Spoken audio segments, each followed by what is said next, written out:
And well done, everybody who got it right. No, Gavin, it's not Tony Benn and Tony Blackburn. Tony Benn is no longer with us. But everybody who guessed, the two Tony Bs on the programme today, one on the programme, one on the podcast, one on as my guest on Full Disclosure, a colossus of British politics and a colossus of British broadcasting, both affectionately known, to the best of my knowledge, by nobody as Tony B. So Blair and Blackburn. What does that sound more like to you? Would it Blackburn and Blair or Blair and Blackburn? Which way? Does it sound like a suburban solicitors, or does it sound like a couple of grizzled 1970s cops who don't do things by the book? Blackburn and Blair, or Blackburn and Blair, Blair and Blackburn. I don't know. I should probably be taking it all a little bit more seriously, and I will be doing. So you'll hear the first part of my interview with Sir Tony Blair at 10:45 this morning, which means to business.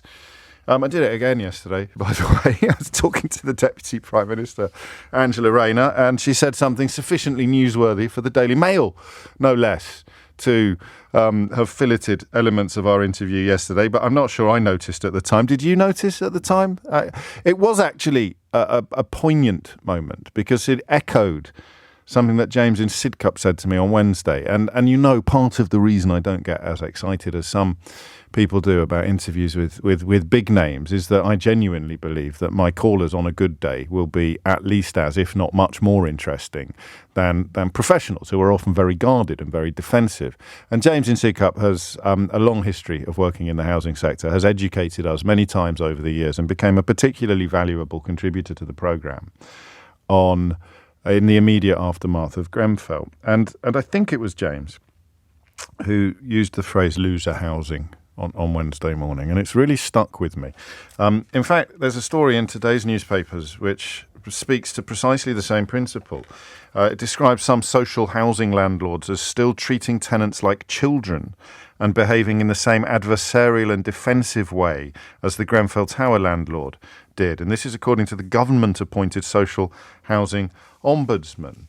And I was struck afterwards, and after speaking to James on Wednesday and after speaking to Angela Rayner yesterday, I was struck by the somewhat counterintuitive notion that Margaret Thatcher's right to buy scheme had made everything worse, not better, except for the relatively small proportion of council house tenants, or social housing tenants as we would call them now, who benefited directly from it, which includes, oddly, the people from whom I bought my last house but one. That was a former council property which was sold to us by the previous tenants who had exercised their right to buy. And I don't often feel that I've been gaslit by the predominantly right-wing media narrative. I certainly would like to think that during the years that we've spent together, we've somewhat swum against the tide. We've provided a rare, in the context of certainly commercial British media, as opposed to public broadcasters, in the context of commercial British media, we've provided a rare antidote to the notion that, I don't know, voting against your own interests is a good thing to do, whether you're talking about Brexit or putting Boris Johnson in Downing Street and all the other examples that we have as well. But I've clearly bought into the notion that right to buy was an almost unalloyed good until relatively recently. That the most obvious obstacle to concluding that it is brilliant is the fact that they didn't replace the properties they were selling. So that would have been a much cleverer way of doing business, wouldn't it? Because you can build for less than you can sell. So the premium that the tenant gets by exercising their right to buy goes to the tenant, but the seller, in this case the local council, the local authority, doesn't lose out because the money they receive goes into building a property that the minute the keys are handed to somebody is going to be worth a lot more than you've spent on building it. So in essence, it could have been brilliant. But I mean, the story that always sticks most with me, and I must double check the details for you just to get it absolutely right, was the son of one of the Conservative ministers most closely associated with the right to buy scheme ended up being one of the biggest landlords in the country, owning previous council housing. So it moves into the private sector and it gets bought up by landlords then, private landlords who, well, are not necessarily a worse option for tenants than social housing landlords, except that they are usually more expensive. And what Angela Rayner said on the programme yesterday was that the 2012 legislation that came in, and I apologise, I missed this. In 2012, David Cameron's government introduced legislation that meant you could be eligible to buy your council property after just 3 years of being a tenant. Now, I don't want to sound like a snob, but I've got a problem with that. That seems to me to be absurd, that a reward for 3 years of social housing tenancy is an enormous discount on bricks and mortar that many people could only dream of buying. And the reason I use the word snob is that obviously I got onto the housing property ladder via the more traditional means, and it possibly sounds like I'm pulling up the drawbridge or presenting people not as lucky as me in life from getting on the same ladder that I'm on. But 3 years? And then you take that property out of council housing stock? So here's the problem that I've got. And I think this is another area where Scotland is a foreign country, for those of us pontificating from the London, from the capital of the UK. Scotland, I think, Rachel and others tell me, scrapped right to buy years ago. So there could be some interesting perspectives there. But who is best qualified to answer the question of whether right to buy was a good thing or a bad thing? We were about to talk about this on Wednesday, oddly, when we kind of got overtaken by the sense that we should be talking exclusively and specifically about the Grenfell inquiry. Who's best qualified? Because I can't imagine that if your family benefited from right to buy, I can't imagine you see it in a negative light, do you? My mum was able to buy, unless you can't get a house now, for which you would previously have been eligible, because of the diminishment of the overall pool, the reducing the supply. I don't know what we would have objected to sooner if the money raised by allowing people to buy their council houses had been immediately invested in more property. So that seems to me to be the first obvious problem with it, but that doesn't mean that it was a problem intrinsic to the original scheme. Yeah, the idea that perhaps conversations behind closed doors were going on that would have shocked the rest of us is exacerbated by the fact that the son of one of the Tory housing ministers at the time ended up being one of the biggest private landlords in the former council housing sector. I don't know what conversations were had around that dinner table.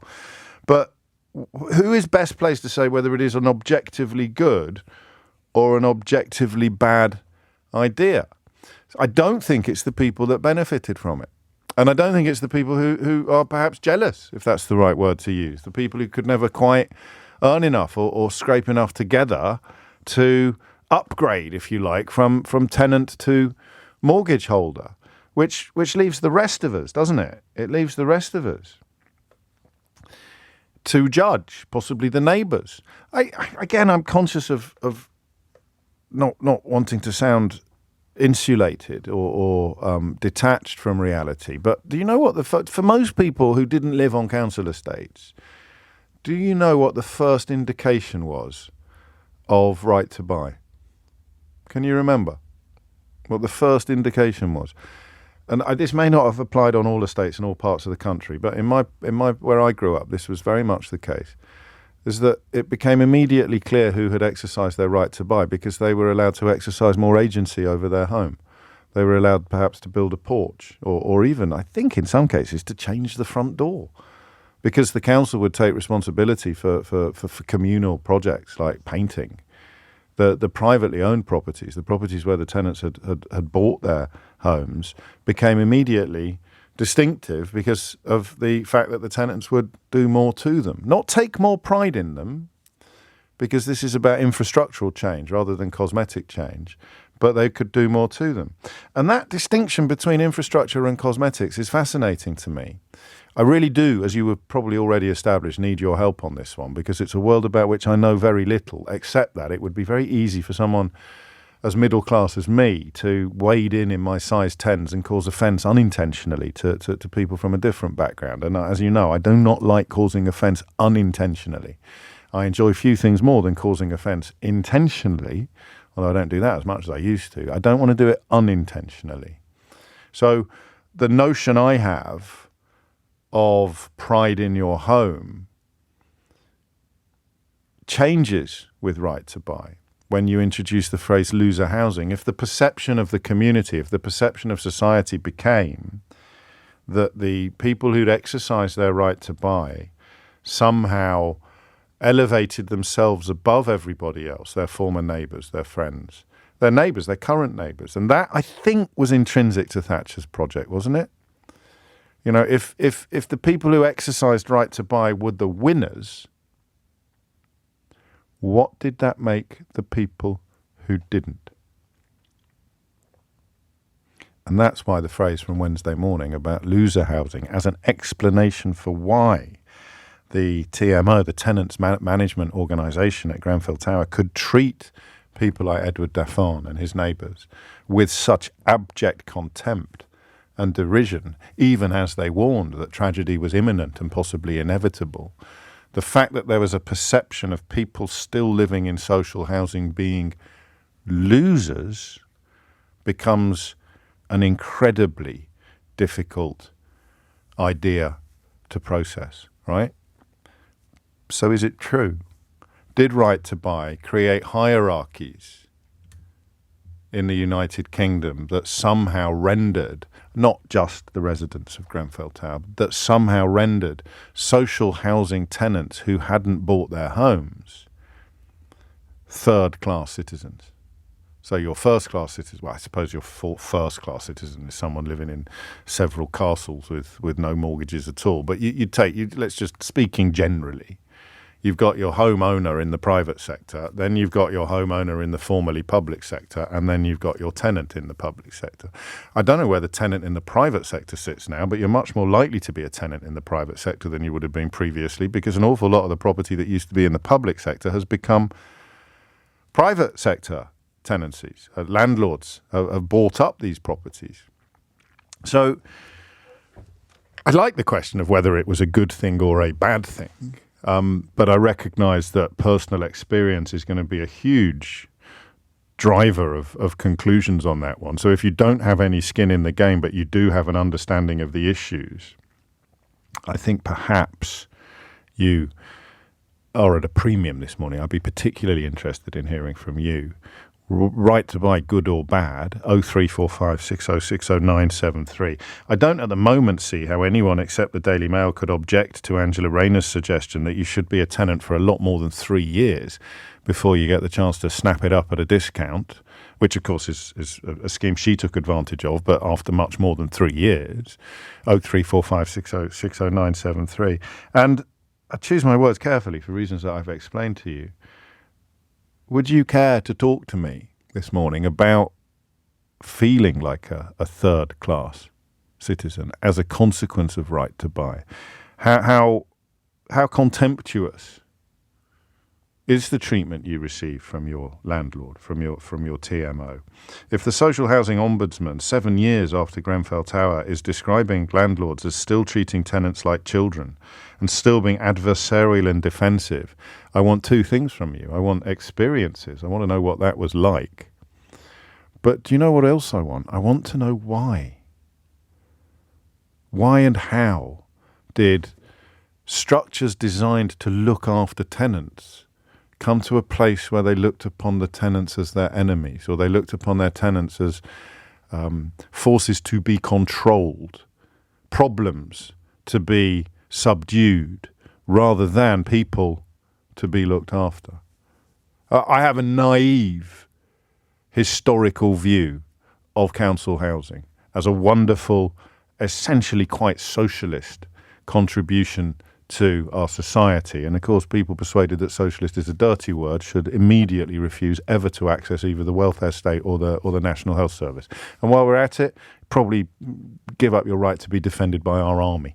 So I see it as being a rather beautiful creation that seems to me to have been spoiled to the point where people whose job it is to look after their fellow citizens in this type of housing have arrived at a place where they think their job is essentially to treat these people like mushrooms in the dark and covered in manure. I'm going to open up the phone now. There's a lot to cover, and come at it from any angle. I may have missed something, but I really want to know more. I want to feel that I understand more about this by 10:45 today than I do right now. Who would win a game of ping pong between Tony Blair and Tony Blackburn, do you think? It's about 10 years between them. Both on the programme later today. Tony Blair, a full-length interview. Tony Blackburn, a little taster of my full disclosure interview with him today. It's possible I'm the only person in the country who's amused by the fact that you could call them both Tony B, and they're both on the show today. But I'm still amused by it, so sorry. Not amused by the social housing situation, but intrigued by the growing sense that Right to Buy caused a hell of a lot more problems than it solved for the country, while obviously being, I presume, an enormous boon for the beneficiaries. Matthew's in Enfield. Matthew, what would you like to say? Hi there, James. Thanks for taking my call. You're very welcome. Cheers. My mum bought a house, and I guess the answer to it is yes and no. It's good and bad because, it was good for my mum. Unfortunately, because of the policies of governments that have been in power for the last 20 or so years, and without actually kind of restocking housing and without having the foresight to put a kind of cap on the price of private renting, and all these different elements that have created this crisis we're in. There should be affordable housing for people on a lower wage. People that are under 30,000 a year. It's ridiculous that they're paying £1,700, £2,000 a month for a 2-bed flat. When in the private rents, exactly. So you're struggling to get the home you want, are you, as it were? Well, yeah. Or you're paying too much for the one you've got because you can't get social housing. Well, the problem is that I'm getting topped up by universal credit, which is not what I want. The equivalent 2-bed flat to what people have got in kind of like affordable housing would be £600-700 a month, whereas I'm paying £1,700 to £2,000. And is that something that you're 100% confident about? You could show me the property that is still social housing, and it would be that much more reasonably priced. I could show you. Yeah, because this is what's missing from a lot of the debate, isn't it? In that the council, even if they're treating their tenants appallingly, as seems increasingly likely, they're not trying to squeeze every last penny out of a potential tenant in the way that many, not all, but many private sector landlords. James, no doubt it has gone up. You might be looking at now for a 2-bed flat. You might be looking at 900 to £1,000. Sure.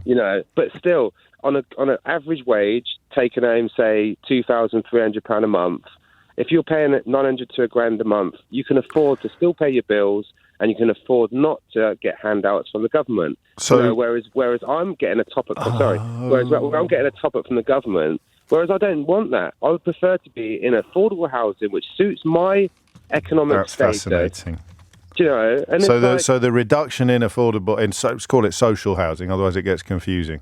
The reduction in social housing is actually siphoning money from the Treasury to your private sector landlord. Massively. And the only beneficiaries of it are landlords because, the thing is, everyone demonises landlords. We do live in a capitalist world. Obviously we do. And the people that are able to capitalise on situations, fantastic for them. But we have to always look at, to have a decent society, we have need a decent safety net. Care about everyone. You need a decent safety net, or not even a safety net, because that makes it feel like something that you avail yourself of when you're vulnerable. So here's why it's tricky for you on a personal level, is that your mum contributed to this. Yeah, exactly. But you know what? She lived in that house. I say it's last thing. She lived in that house for all my childhood. And when she was given that council house, she was over the moon. Of course. She couldn't believe it was all hers. And now when I drive around, I look at so many people that don't look after their housing. It makes me a bit angry because I think to myself, give that to somebody that's going to look after that property. Not so, because me personally, I've been evicted 3 times now in the past couple of years through non-fault evictions because the landlord has to sell or whatever personal reason. You've got no security, you've got no safety, you've got no protection, and you've got no beef with your mum. But without being too sort of, I don't know, Boswell brothers about it, for anyone who remembers Bread, if your mum hadn't availed herself of Right to Buy and therefore introduced herself to a sum of money that was beyond her wildest dreams in any other circumstances, bar winning the lottery, would you not have inherited? Would you not have moved into that or stayed in that house yourself? potentially. You know, the thing is, no one knew that properties would rise the way they've risen. When my mum bought her place, it wasn't to benefit from a massive. Right. It was just to have a stake in the roof above her head. Yeah. Fair enough. It was just an option that was available to her. It was never about.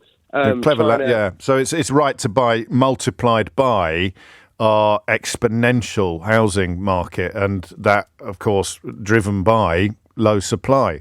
So you wouldn't have had the massive rises in the property prices if you didn't have the controlled and limited supply. And so knit the two together, and Matthew is evicted 3 times in 2 years through absolutely no fault of his own, and is paying, let's say for the sake of argument, double what he'd be paying if he could get onto the social housing ladder. 10.26 is the time. So yes and no. He wasn't wrong, was he? Good and bad, but he mostly bad at the moment. Diane's in Tottenham. Diane, what would you like to say? Oh, hi, James. Hello, I'd just like to say that there's a context to all of this, which I think, unless you're as old as me, you wouldn't understand. But the right to buy was as a policy was developed by the Labour government, actually, from 74 onwards, in terms of the idea was around in the 70s that, and we had quite strong rent controls and disrepair controls. But the idea was that people were saying, well, you can pay for a council house for 30 years and you still don't own it, and it's not fair, and yes. etc. So it came from a good place of thinking, well, if you've lived in your property for a long time, you should be able to buy it. Brilliant. Okay, then 1979 came. They were all, at the same time, the Labour Party were also developing a policy called right to rent, which has gone down the panel. But basically, in 1980, when Thatcher came in, she realised that it was a political tool because people who were grateful for home ownership were going to vote for her. Would vote Tory. Or even people who thought that they might be availing themselves of this one day would vote Tory. Exactly. But it was the Labour government, I suppose I'm being an apologist for them, really, saw it as not as about transferring homes. It was about redistributing wealth but that's we come back to the replacing the stock, don't we? I like the idea of allowing people who've been paying rent for 30 years to actually transfer to a mortgage with a preferential treatment, recognising the fact they've probably bought the house twice over while they were tenants unable to raise a deposit. But if you're not then replacing the housing stock, then you end up with Matthew and Enfield's problem. So under a Labour government, it could have worked quite nicely, which is why Angela Rayner yesterday was not pledging to abolish it. She was pledging to limit it or suggesting that we limit it only to people who've been in their houses for years. But importantly, the thing about it was that from day one, the Thatcher government, remember, made it so that only 25% of capital receipts could be spent by the local council that had sold. So for every £100,000 you raised from a house sale, they could only spend £25,000. But not only it wasn't ring fenced for housing. So you had Tory councils, particularly, and some Labour. In the 1980s, they were building out-of-town shopping centres. They were investing in property, but not council property. But not homes. Not homes, because the government wouldn't let them. So Labour councils would spend their 25% on the housing that they could build, or more likely, by 1986, they were having to give it over to housing associations, which didn't have a right to buy. But the point I get it. And what on earth would drive that, except perhaps the need to keep the private property market incredibly overinflated, And as you say, it's no surprise to me that any relative of a Tory minister would end up with a portfolio, because they saw it as an opportunity for asset stripping from us, ordinary people. And I have to say, I ended up buying my council flat because my rent was going to be. Well, why wouldn't you if you could? I mean, and do you still live in it, or did you sell it? I do still live in it. Yeah. That's my saving grace, because I would have lived here as a tenant. I haven't taken it out of the stock.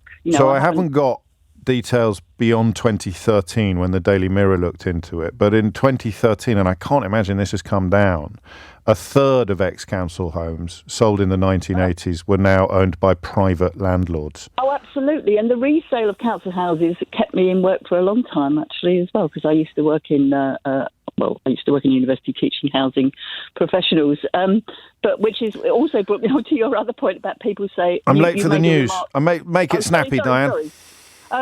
is that housing professionals desperately want to help people, but there was a whole influx of people who thought that it was a way of learning about housing in the council sector, then moving to be their own property developer and exploit tenants even more. Got it. And we know that's happening. And the bottom, and of course, add to this, if you want to get all capitalist about it, then you need to justify the fact that people like Matthew need universal credit to top up their rent, even though they're in work. I think 40% of people on universal credit are in work, to top up their private rent, which means the money is coming straight out of the welfare state, straight out of the Treasury pot, straight out of the universal credit, and going into the pockets of private landlords, like the son of a former Tory minister who owned, in 2013, when the Mirror looked into it, owned at least 40 ex-council flats on one South London estate alone. 10:31 is the time. Thomas Watts is here with your headlines. 10:35 is the time. So I think in the battle of the Tony B's, Blackburn would probably come out on top on ping pong, wouldn't he? Because a couple of you have pointed out the amount of time that he spent on pirate radio, and that'd be 2 weeks on, 1 week off, on a ship offshore in international waters, broadcasting on Radio Caroline and was it Radio London? I think back into Britain. He talks to me about this on Full Disclosure this week, so I bet they played a lot of ping pong. So on ping pong, I think Tony Blackburn will probably get the better of Tony Blair, both of whom I've interviewed this week, and you'll be able to hear the first part of the Tony Blair interview in about 10 minutes. Back to social housing. Ken's in Hartlepool. Ken, what made you pick up the phone? I'm 58 years old. I was brought up on a council estate. I've worked in housing all my life. That'll do. What do you want to say? Well, I mean, my mum and dad bought their house using Right to Buy, which was great for us. Yeah. But as I've grown older and looked at the result of the Right to Buy programme, I think it's been an absolute disaster that's contributed to a massive amount of social distress and problems. And like the previous lady said, it was a political decision by the Thatcher government in an attempt to break what was seen as a Labour voter breeding ground, which is the council estates. Yeah, of course. Do you think, I don't know that anyone could answer this objectively without having either a time machine or access to secret documents, but the intention was always to create what has subsequently happened, i.e. by not letting councils spend the money on building new houses and not replacing the stock that was being sold. There was always going to be an introduction of more social division, more social hierarchy, and huge and unrealistic inflation in property prices. I don't know. I don't think they thought that far ahead. No, maybe not. I think it was just an attempt to So it hasn't affected you personally in a negative way? You've just watched what's happened to the bigger picture? Well, I'm a property manager now, and I manage some rented property that are on council estates, or what would have been council estates, and as I say, I was brought up on them. And what's the difference in price between one that's still social and one that's private? Oh, the private rents are a lot less. The private rents are less? Sorry, I got me confused there. The local authorities. I thought we were going to have to rip up the whole programme then and start again. Can you give me a rough... That's all right, mate. I'm nervous. I get the time wrong on a regular basis. I don't know what you're nervous about, Ken. I get the day wrong. I got the year wrong once. What kind of difference are we talking about for the average property? Until I don't really know the full value of what people. Because you're only looking at the social side of things for your tenants, and of course some of the people in the private properties will be on universal credit. They'll be supplementing their income. The private properties are much more expensive, and in the last 3 years, I've seen the rent increase on a 3-bedroom home on a council estate has gone up by 200%. Well, 100%. You know, and this is in Hartlepool. You know, it's difficult. I know Hartlepool's got a bad reputation, but it's a lovely place to live. Everything's quite reasonably priced. Have they got a bad reputation? I've got no beef with Hartlepool. Why has it got a bad reputation? Oh, it's had trouble recently, hasn't it, of course, but so have quite a lot of places. Final question. What's your answer, given what you do and given your background, to Angela Rayner's suggestion on the programme yesterday that you should only really be able to have an opportunity to buy your house if you've lived in it for decades? I don't even think you should have any opportunity to buy your house on a council estate. I think we need to build more council estates and recognise that it's an investment in the future to provide us with social housing, which is what it is, for those people who need help getting housing, because the housing situation is dire, and it's dire because we haven't been building council houses. And we haven't been building council houses, as the previous lady said, and she was dead right, because we weren't allowed to invest the monies in new stock. And most people listening, many people listening to this, including a couple of my colleagues, and up to a point me, were unaware of a lot of this stuff before we started talking about it at 10 o'clock this morning. For me particularly, that double whammy of universal credit being used to supplement the income of working people in private accommodation, in private rented accommodation, which means the money is barely touching the hands of the tenant on its journey from the Treasury to the private sector landlord, many of whom, as we know, will own multiple properties. And that, who does that favour? I think it's 19th century political discourse, isn't it, to talk about the landlord class versus the rentier? I think it is. That's extraordinary to me. So couple those two facts together. Social housing keeps rents down to a level that is considerably lower than private housing. Private housing that used to be social housing has higher rents, so high that the people living in them become eligible for universal credit, and 40% of people on universal credit are in full-time work, I think. And therefore money paid through universal credit goes directly from the Treasury to the private sector landlord. So how on earth do you justify an inequality and an absurdity like this? The feathering of rich people's nests, wealthy people's nests with public money. You do three things. First of all, you demonize less wealthy people receiving public money. Okay? And it doesn't matter whether they're train drivers or single mothers. If they are in receipt of what is perceived as public money, you demonize them. And then no one will notice the landlord over there creaming thousands of pounds a month out of the universal credit system, being paid only because of the disparity between private sector prices and public sector prices. So that's the first thing you do. Demonize poor people in receipt of public money, because then we won't go after the rich people in receipt of the same money. The second thing you do is tell lies about immigration. You claim that the reason why there isn't any council houses is because they're all full of asylum seekers.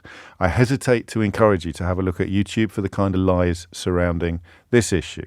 The simple matter of law and fact is asylum seekers cannot have council housing. Not only can they not have council housing, but there's a number of other benefits to which they have no access whatsoever. You can become eligible for social housing after some 5 to 10 years in the system, after your permanent status in the UK has been established. But if you're an asylum seeker or a refugee, you get nothing. And the housing that you might be put in is set to be excluded from Awab's law that is designed to protect tenants from damp and mould. So when people like Neil O'Brien, the Conservative politician, and some of his colleagues talk about British houses for British workers, they are either being very, very stupid or deliberately dishonest by bringing back open racist discrimination to housing. Asylum seekers don't get it. Full stop. So that's the second thing that you do. And the third thing that you do is turn socialism into a dirty word. Largely, in my experience, used by people who would struggle to spell it. And I don't apologise for that. It's a bit cheap and it's a bit unkind. But if you really think that socialism is always a bad thing, then you're quite stupid. I have some sympathy for the people who've been led into a position of stupidity by right-wing media, but it's not unbounded sympathy, because you end up voting to punch yourself in the face, metaphorically speaking. And the right to buy seems to be a wonderful example of that. We're going to return to this subject. Loads of people waiting to talk, but we've got quite a busy show today. And I know what you're thinking. Why did you just go off on one of your mad monologues then? And the answer is that that's actually quite important, because you sit here wrestling with the mystery of how we've allowed this to happen. And the answer will always involve demonising people born in other countries, demonising the welfare state, and demonising the notion of wealth distribution or tackling social inequality. But this is what happens when those three things dominate media and political narratives in any country or any society. But I wasn't clear until today on just how relevant it was to today's conversation. After the next hiatus, I sit down, you'll hear me sitting down yesterday with Sir Tony Blair, former Prime Minister, and an interview which covers an awful lot of ground, although I'm going to tell you, as long as you promise not to tell him, it's a bit like bowling to Jeff Boycott or Don Bradman. People like Tony Blair are so well versed in defensive strokes, that you're highly unlikely to get a ball past the bat if you are going for the wicket. So it's not really an exercise in trying to bowl him out, as it were, but it is an exercise in trying to learn more about and something from someone who is, I mean, inarguably one of the biggest political figures of the 21st and late 20th century. And you can hear some of that after this. It's 10:48. I should probably tell you that there's quite a long pause between my first question to Tony Blair and the beginning of his answer. So I'm going to play it to you now, but do not adjust your radios. Do you enjoy being interviewed? I think that's the first time anyone has ever asked me that question. That was going to be my next question. Have you ever been asked anything that you've never been asked before? Yeah, well, I mean, people have often asked me, did I enjoy being Prime Minister? And did I enjoy Prime Minister's questions? To which the answer to the latter one is definitely not. No, I'm always a bit nervous about being interviewed. I'm always thinking what can go wrong, which is usually quite a lot. Even having done so many? Yeah, you do get better at it. Of course. I mean, I remember my very first interviews. Pretty bad, really. So you get a little bit better at it, I guess. Yeah, you must do because you get more practice at it. But it's always, you're never sure. And then sometimes you do get asked a question that you think, actually, I'm not sure what the answer to that is. You have to say so. Well, one great advantage of leaving office is that people don't expect you to know or have an opinion on everything. Whereas when you're Prime Minister, you get asked about everything, from the English football team through to, the latest pop music. So getting better at things is arguably, certainly one of the central themes of your new book on leadership, isn't it? Lessons for the 21st Century. You identify sort of 3 ages of leadership, and the third one is the one where all leaders will hopefully end up. Who is this book aimed at? Who did you have in mind? Did you have a reader in mind when you wrote it? I mean, certainly not the incoming Prime Minister in the new government, because it was started. I don't know how many times you have to say that. I don't think anyone's ever going to believe you. No, I know, Andrew Marr in the New Statesman adamant that the whole thing was written entirely for Keir Starmer's benefit. It really wasn't. I mean, it was begun sort of several years back, and because I've been really busy, it's taken me time to write, and it was finished in May. But I think, it's written partly for leaders, but it's also who are coming into office, because, I'm sort of thinking of the things I wish I'd known, or someone at least had got me to think about before I started exercising power. But actually the book, I think leadership's the same in any organisation, whether you're running a country, a company, a community centre or a football team. And actually I was talking to a friend of mine who runs a restaurant the other evening, and I thought, I was watching how they were running it. I was thinking it was pretty much the same. So it's about the lessons of leadership that I've learned, not just from doing the job, but now my institute works in roughly 40 to 50 countries actually around the world. And, you realize that even though the circumstances and context of leading a country are obviously different depending on the country, many of the things that I learned, usually by error and mistake, you can distill into something of a science. And politics and government is the one area, there are lots of books written on how to be a CEO of a company, lots of books written on football coaches, but very few on what it's like to be the leader of a country. You draw on both experiences, don't you? On being the leader of a country, but also on running the Tony Blair Institute, perhaps drawing a little more on the second period of your life than some readers might expect. Yes, because, I've been out of office now a long time from the UK, 17 years, and I've been working with many different governments and many different leaders. And what is fascinating to me is the degree to which, whether you're running the United States of America or a developing nation in Africa, a lot of the lessons are the same. Even in non-democracies, which you also, of course, even in non-democracies, because even then, it's your decision-making power arrives by a different route. Obviously, in a democracy, it's the will of the people, and dictatorship, whatever. But the quality of decision-making is still what makes the difference. And one of the things I draw attention to is when you analyse the world today, it really is true that the difference between the countries that succeed and fail is the quality of governance, leadership and decision-making. And you can have two countries living side by side with each other, same resources, same potential, same opportunity. One succeeds, one fails, and it's all about the quality of governance. And to the idea that you sort of validate or even sanitize undemocratic countries simply by your association with them, and possibly even, therefore, sort of the corollary of that would be to slightly sully the office that you once held. Yeah, but because we do work in countries that aren't traditional Western democracies or aren't democracies at all. But my question is always, are they moving in the right direction or the wrong direction? And so we work in some countries where some people wouldn't. But I think if they're important countries and the leadership there is trying to do the right thing, it's important they're helped. Well, why do you describe this as being the best and most exciting period to govern? I think that was specific to the UK, was it, as opposed to... No, I would say it's anywhere, and that's because of my... I think some people think it's an obsession, but it's not an obsession, but it's just a conclusion that we're living through an era of technological change that is going to accelerate, is already huge, is going to accelerate, and that's the biggest challenge for people in government today. And it's an exciting challenge, but also a daunting one.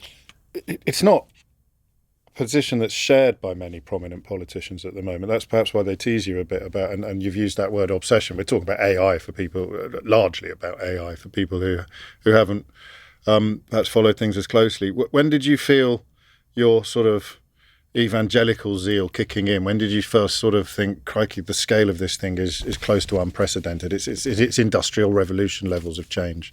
I think a few years back when I started to look at the way the leading companies were developing, when I started to study artificial intelligence, and now you've got this generative artificial intelligence, ChatGPT and all the rest of it, which at the moment is like a toy, but in time will become, highly sophisticated aid to decision making. And then you're going to have, I think in the next few years, artificial general intelligence, which will be its own new revolution.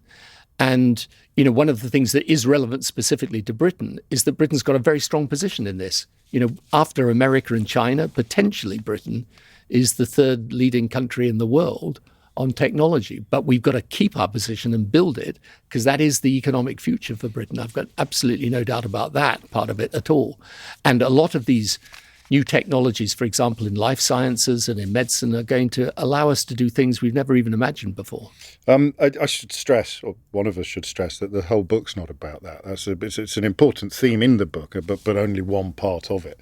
Let me take you back, if I may, to that notion of the three ages of leadership and your own time in Downing Street, when you arrive there and you are open to influence, instruction, education, because you are aware of your own lack of knowledge, lack of experience. It's hard to think, as you've said before, of any job in the world where you can go in with no experience whatsoever of running something, and that something turns out to be a whole country.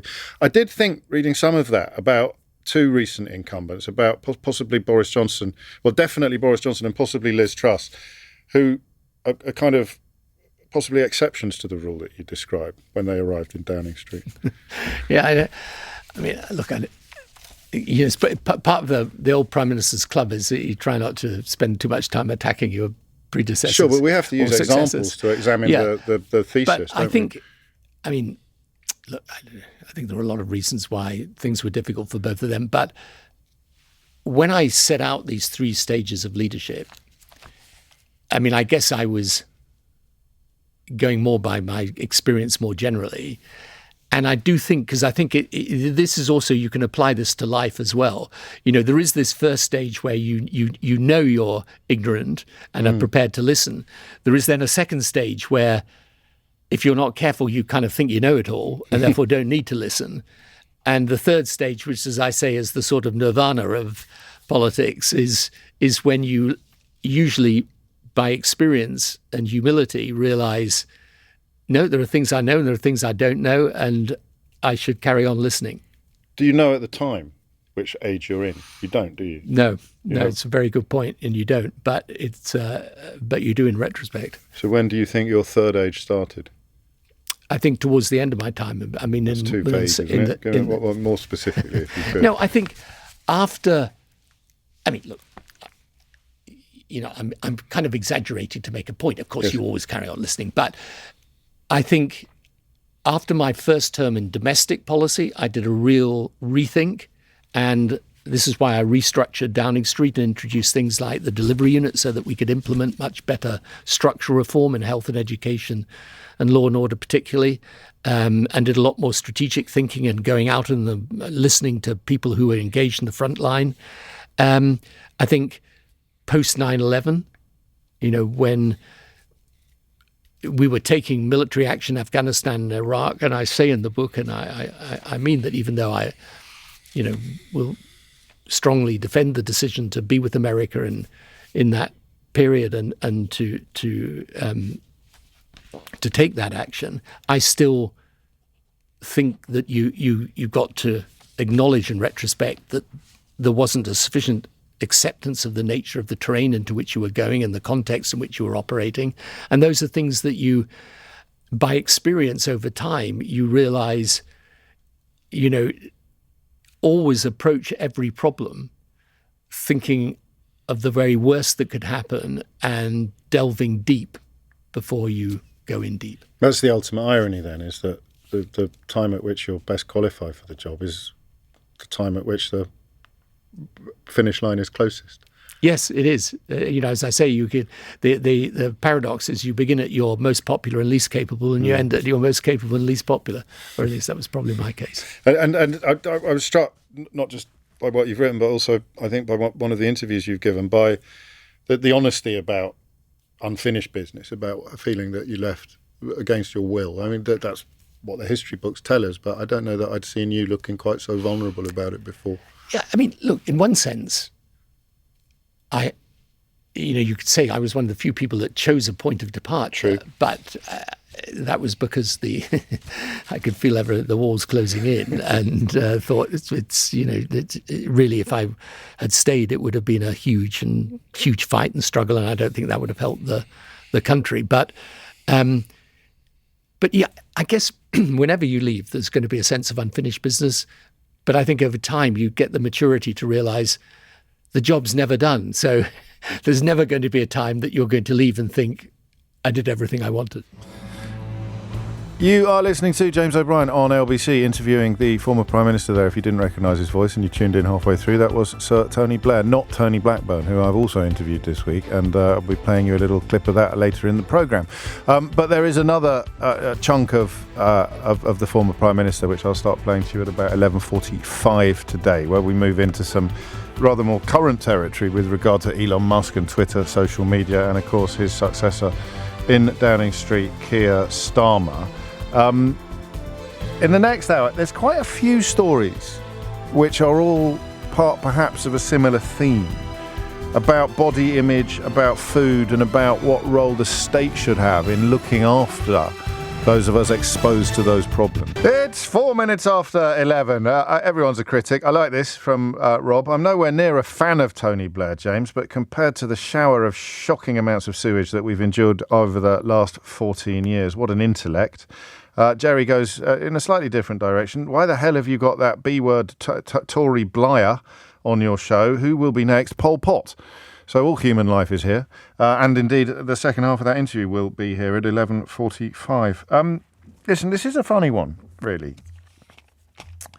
Because it's one of those stories, and I don't know if you've noticed, that these are the stories I'm becoming most fascinated by, as we find ourselves entering this curious era where we are no longer leaders of the resistance in the context of the worst period of government that this country has endured in peacetime, or indeed in wartime. Go back to 2016 and then just watch how things just got progressively worse, and the role of these lone voices in the media that aren't in the pocket of the Tory party or their funders was pretty clear. We're not going to be talking every day about how awful politics is until politics becomes awful every day. And when it does, hopefully in some ways, from a professional point of view, sooner rather than later would suit me. But as a citizen of this country, I wouldn't mind a period of stability and sensibleness to last for as long as possible. And if it does, we need to find other things to talk about together. And the stories that I enjoy the most, and enjoy is the right word to use, are the stories that see me holding different opinions from the ones that I would once have had. And Nanny State is a really good example of that. I don't think we'll waste too much time on the psychology of this. We've done that quite a lot recently, particularly with regard to workers' rights and the way in which workers are persuaded to side with their own bosses on an argument about how much rights the workers should have. There was, for me, something quite staggering about Rishi Sunak standing up in the House of Commons last week and describing train drivers as being highly paid. Now, technically, I suppose, train drivers on 60 or 70 grand a year are earning more than the national median. But to use the word highly paid rather than well paid is to suggest that they're being paid too much. And Rishi Sunak's personal wealth currently stands at about £625 million. So I found it absolutely remarkable that he, with his personal financial situation, can essentially tell other workers that train drivers are too wealthy. It's train drivers you should be worried about, not hedge fund managers with hundreds of millions of pounds in the bank. So, those bloody train drivers. You're struggling to make ends meet this week. Yeah, it's those train drivers. You had your winter fuel payments taken away. Yeah, blame the train drivers. Whatever you do, don't blame people with £625 million in their current account. Well, blame possibly is not even the right word. If you seek to understand wealth inequality, it's highly unlikely that train drivers are the key contributors to your perception that you don't have enough coming in. Highly unlikely that that's down to train drivers. But there's Rishi Sunak successfully, or at least enthusiastically, trying to create that idea. But nanny state's another example of something that you're persuaded to believe that things that are good for you are bad for you. So, what was the thing we were talking about yesterday? There's so many examples of health and safety. This is obviously a lot more serious than taxes on sugar or salt. But the way in which I felt the planets aligning this week, actually, a bit, when I remember how columnists like Richard Littlejohn in the Daily Mail, who I appreciate younger listeners won't have heard of, but back in the day he was a very big deal. I think they even gave him a go on LBC at one point. That's how big a deal he was. He used to talk about health and safety, because it's funny to take the mickey out of health and safety in a country where Grenfell Tower could happen a few years later. So you talk about health and safety, you talk about lefty lawyers, whose job it is, of course, to conduct prosecutions of the kind of people and companies responsible for Grenfell Tower. So you've got lefty lawyers, down with that sort of thing, i.e. down with legal representation. Down with health and safety, i.e. regulation that is designed to keep us alive in some cases, never mind merely safe. And then, of course, David Cameron's boast about causing or starting a bonfire of red tape, when it was indeed the absence of effective red tape that created many of the problems that we had detailed in such forensic and heartbreaking context on Wednesday morning by Sir Martin Moore-Bick. So you take those three things, red tape, health and safety, and what was the other one? I get distracted sometimes by my own meanderings. So you've got red tape, you've got health and safety, and you've got, what was the bloody other one? Is anyone paying attention to this? Or are you all just sitting there twiddling your thumbs and playing Sudoku? It's absolutely ridiculous. But the nanny state is a wonderful example of it as well. So the nanny state is attempts by government to help us sometimes help ourselves, and they will be queuing up to attack it. But what I don't want to do is get all footballification about it. Everything that the people I find ridiculous and dangerous describe as nanny state is not necessarily a bad thing. But the reason I took lefty lawyers, thank you. At least Daniel was paying attention. And he's not even on the payroll. Thank you, Daniel. I don't want to become footballified about it. So sometimes perhaps the phrase nanny state is pertinent, is relevant. And that's why I mentioned a moment ago the stories that I enjoy the most with you are the stories where I have a very different opinion from the one that I would have had when I started doing this job many, many moons ago. Because I used to be very much of the view that you can help yourself. My inbox now for the next 5 minutes is just going to be lefty lawyers, lefty lawyers, lefty lawyers, lefty lawyers, lefty lawyers. So thank you. And David points out, being warned about the nanny state by an adult who still has an actual nanny was a moment of particular irony, wasn't it, when Jacob Rees-Mogg was still an MP? Oh, Jacob Rees-Mogg's been in the news this week. I don't know whether you noticed. Did you pick up on that? Some very interesting news about his fund management business that I shall share with you shortly, but I won't share it with you now because I want to tell you what you're going to be phoning in about next. Nanny state, alongside lefty lawyers, elfin safety, red tape, one of those examples, or highly paid train drivers, one of those examples of either pointing us at the wrong enemy or persuading us to actually side with people who are opposed to our own interests. What do you want? Less health and safety. When do you want it? Now or yesterday, ideally. What do you want? Less protection at work, fewer rights, especially human rights. I hate human rights. Are you a human? Yes. And you hate human rights? Yes. Then you're an idiot. It's pretty straightforward. But look at the effort that's been put into persuading us that human rights are bad, because sometimes people born in other countries get them as well. Nanny state. I don't know. I'm not as confident that nanny state deserves to be filed in the same category as all the other things that I've just mentioned to you. But I can tell you this. The British Heart Foundation, which knows what it's talking about, wants to see taxes, levies on sugar and salt. It wants more bans on junk food advertising, and it wants extra taxes on tobacco manufacturers. I'm going to leave tobacco out of the equation, except to say, are you looking at some foods in the same way that you look at tobacco yet? Or are you still subscribing to the notion that one is obviously bad for you and the other is not?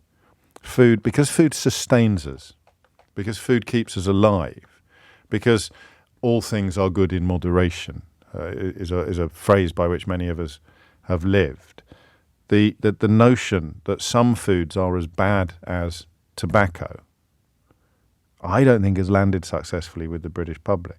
And when you look at the effort put into persuading people that efforts to keep them alive and make them healthier are negatives, are nanny state tactics, you get a fascinating political divide. So, what do you think about higher taxes on sugar and salt in foods? Now, what I really want you to do, if you can, is tell me about the journey you've been on. I'm absolutely fascinated by the dawning realization that huge amounts of the products we consume are incredibly bad for us. I don't want, well, actually, I would probably welcome an evangelical on this issue. But the older I get, the clearer it is to me that government has an absolutely crucial role in giving us the information that we need to make really informed decisions, and sometimes going further than that and making it harder to do things that harm us. This is almost the polar opposite of what is promoted by all the secretly funded lobby groups masquerading as think tanks that populate the area of Westminster around Tufton Street. They're absolutely dedicated, presumably motivated by protection of the financial interests of the people and the companies who secretly fund them. Tobacco, for example, historically.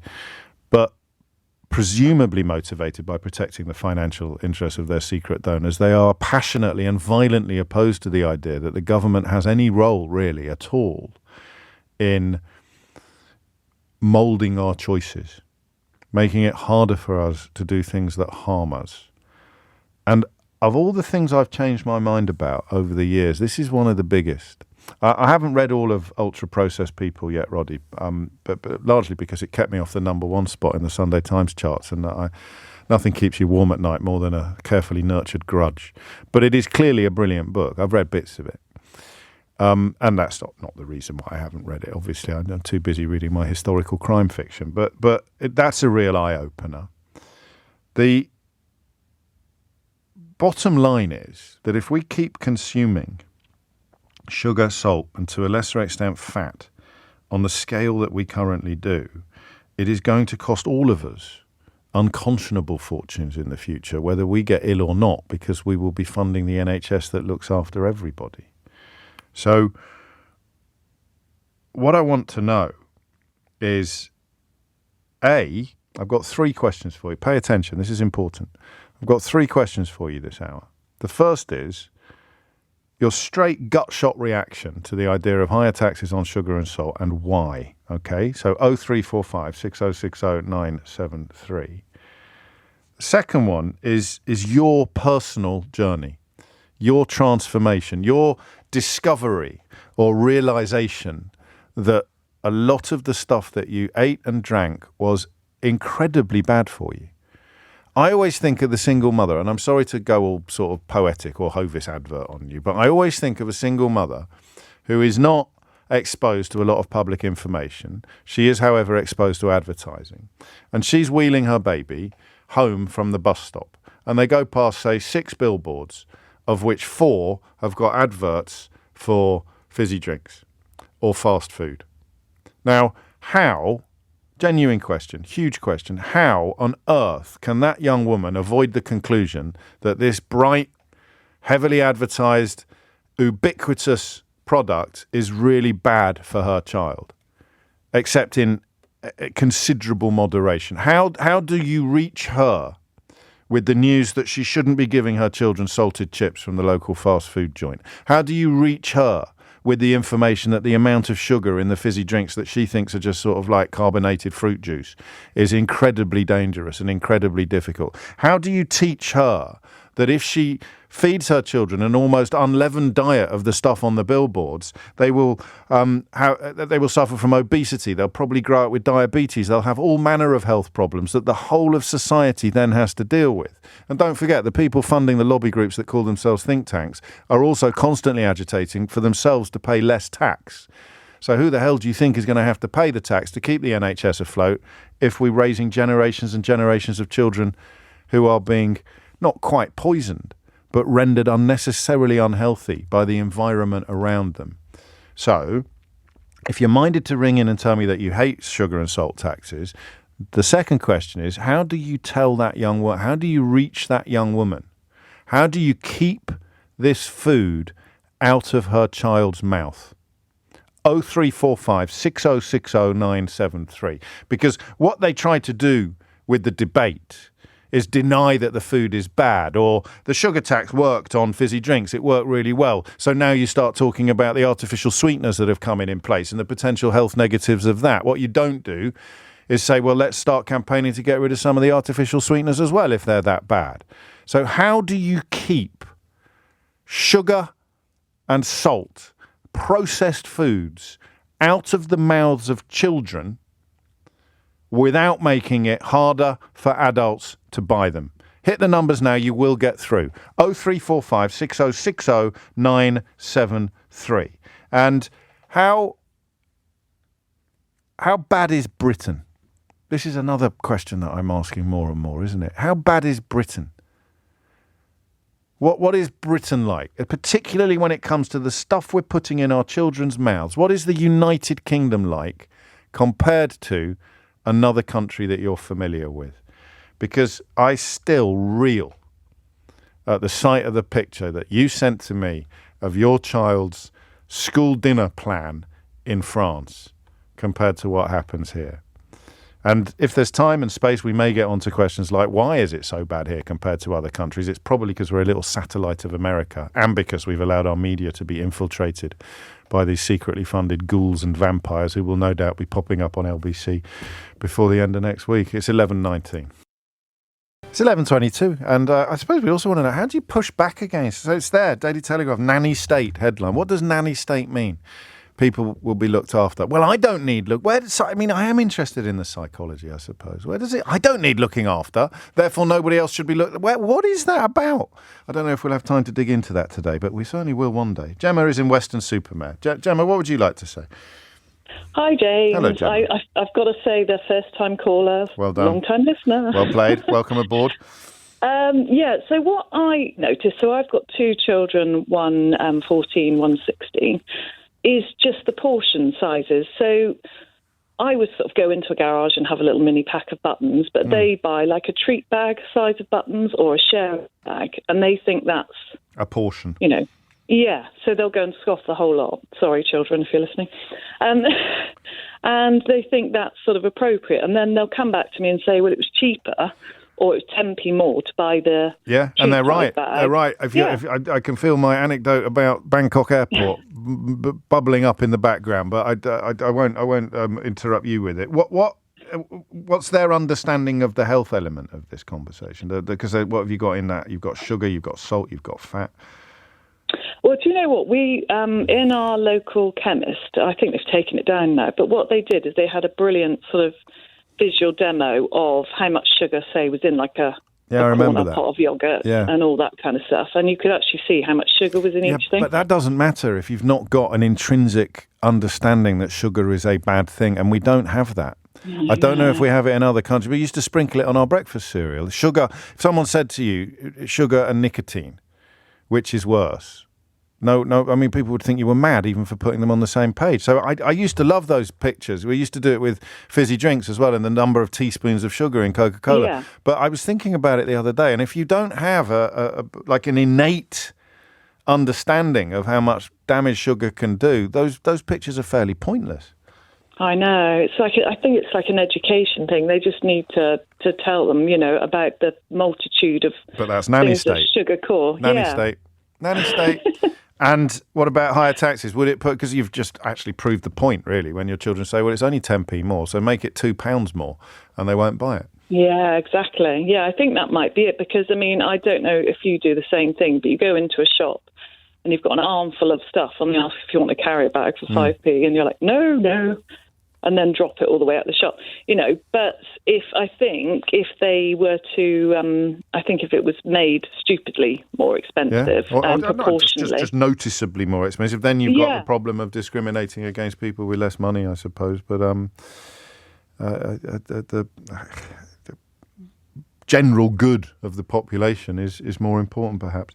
Thank you, Gemma, from Weston-super-Mare to Bury St Edmunds. Sandra, what would you like to say? Good morning, Tom. Thank you for taking the call. That's quite all right, John. Oh, sorry. Sorry about that. That's all right, Sandra. I'm only teasing. Thank you. What I'd like to say is that I had, unfortunately, I had a cancer diagnosis quite a long while ago. It was a very low-grade cancer, and I'm absolutely fine. Good. And then my mum and dad, unfortunately, got cancer, and they're absolutely fine as well. They've been through the system. I know we're all very lucky, and they're in their 90s now, so that's great. But it started me on a trail of investigation on diet. I mean, we all felt we ate a pretty good diet anyway, and we were all physically fit.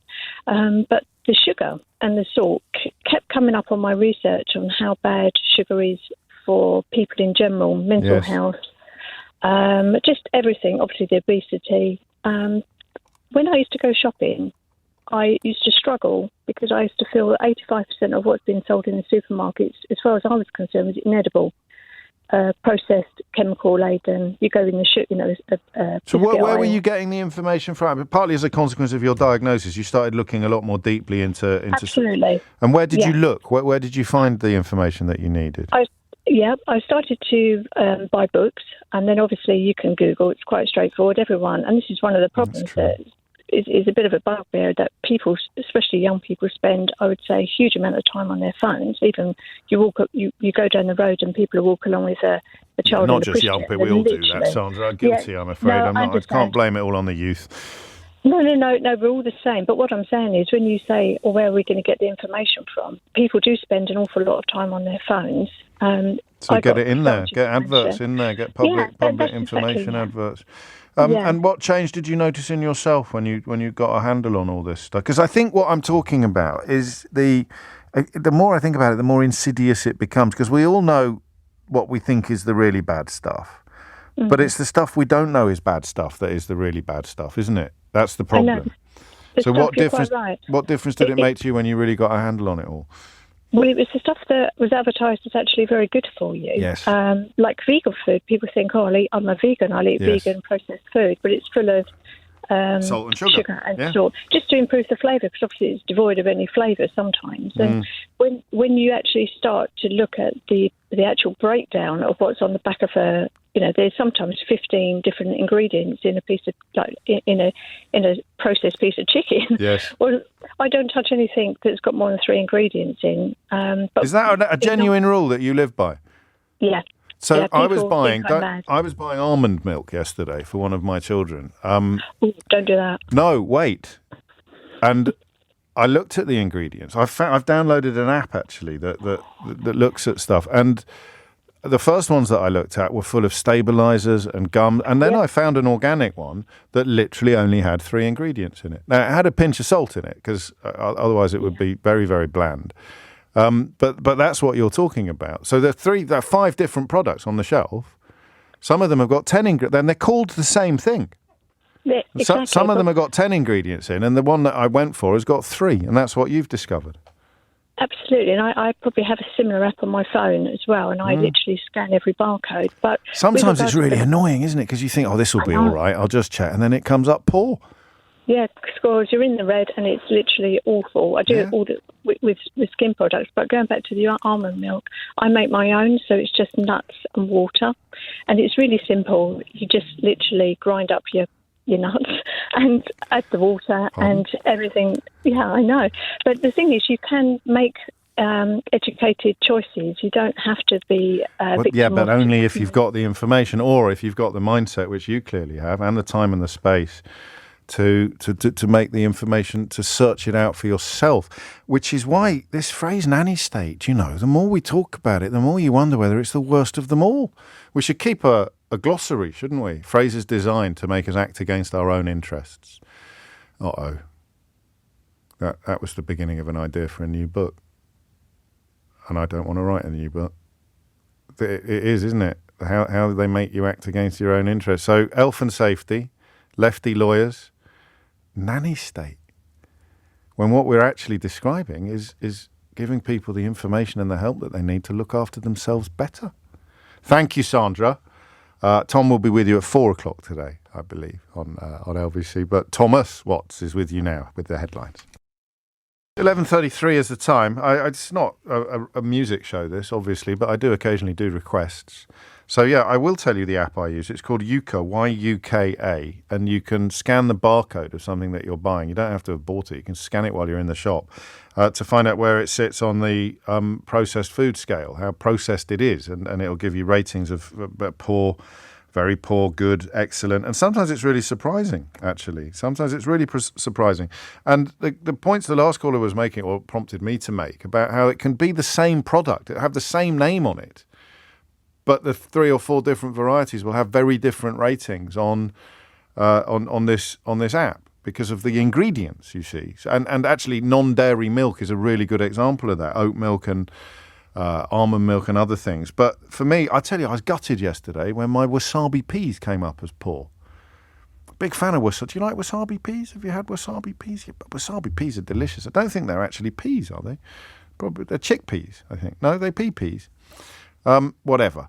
Wasabi peas are like peas or pulses covered in a sort of wasabi coating, and I thought they'd be all right, but they're poor. But I'll tell you what is good is Crunch Mix. So you can get it in Marks and Sparks, you can get it in Pret a Manger, I think, and then there are brands of it as well. They're really good.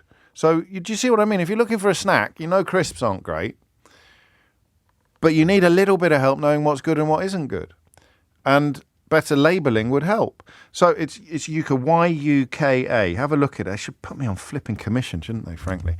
But I don't want to bore you too much with the Bangkok airport story, but the point that the first caller made in Weston-super-Mare about portion size. So I'm standing at Bangkok airport and I felt a bit spaced out, not because of that, because I had an ear infection and I'd taken some fairly powerful over-the-counter medications that you probably can't get in this country. So I was away with the fairies, and I'm standing outside Dairy Queen, looking at the menu, and my mind goes, because I could not work out how the difference in price was so small when the difference in how much ice cream you were buying was so enormous. So you go from a small pot for, I don't know, let's say, I can't do it in baht. Good knows, I'd struggle to do it. So I'll do it in pounds. You go from a small pot, say 100 mils for £2, right? And then it's 250 mils for £2.50. And then it's half a litre for £3. So you're getting 5 times as much product for just over twice the price. And that's I've probably represented that. I think that's gouging. Is that price? Are we sure that? No, I don't think. Nudging. That's nudging, not gouging. So, of course, you're going to buy you're going to end up buying a wheelie bin full of ice cream because psychologically you think you're getting a bargain. You didn't walk into the shop thinking, I really fancy a wheelie bin full of cookies and cream. You walked in thinking, I'll just have a little taste of something sweet to set me off nicely for the journey home. And then you look at the prices and you think, well, there's no point paying £2.50 for a smidgen when I can pay £5 for half a tonne. I'll have a wheelie bin full of your finest ice creams. And so you end up wheeling a bin out. I first discovered this in America. I've told you this a million times. I didn't even realise at the time what a big deal it was. When I tried to buy a packet of crisps in an American supermarket, I wanted to buy a small packet of Walker's crisps or the American equivalent of a small, or chips. Couldn't get it. All I could buy was like Santa's sack, like Father Christmas's sack-sized portions of chips. And you wonder why America led the way on obesity. So this is not. It was an unfortunate analogy. I shouldn't have said single mother. It could be any young woman wheeling her child home. But it's not about her. It's about us. And this is part of the problem. So I give you that picture of the single mother wheeling her baby past all the billboards, and you think, oh yes, poor woman, that's terrible. She should have. And then you go home and eat all manner of things that you should. We all need help, but they call it the nanny state to make us think it's a bad thing. What could we call it to prove how stupid it is to turn nanny state into a pejorative? Care, compassion, help, staying alive advice. Oh, I can't believe Keir Starmer is considering giving us staying alive longer and healthier advice.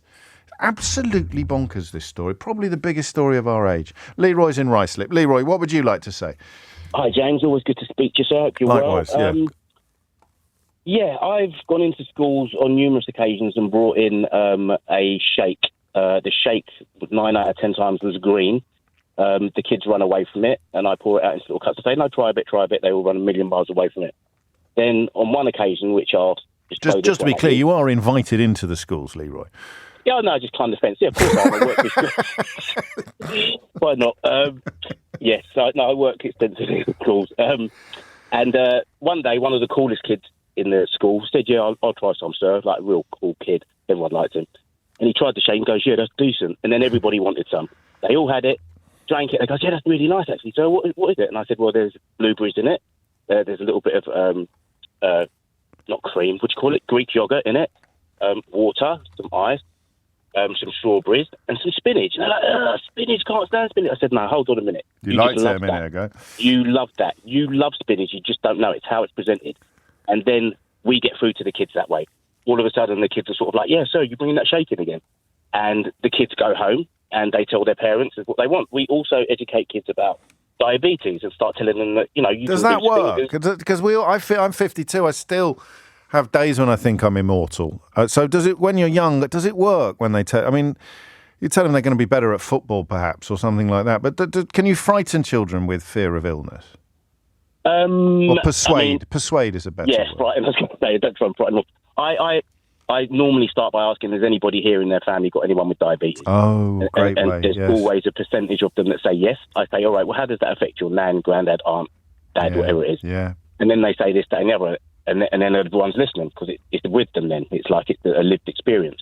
And then I say, do you know you can lose fingers, hands, feet, legs over diabetes? How's that? So how does that work? And then I explain that with, what are you laughing at? I'm just imagining being a kid in your class having a nightmare when I go, what's wrong, darling? She was telling us I was going to lose my legs if I had an ice cream for pudding.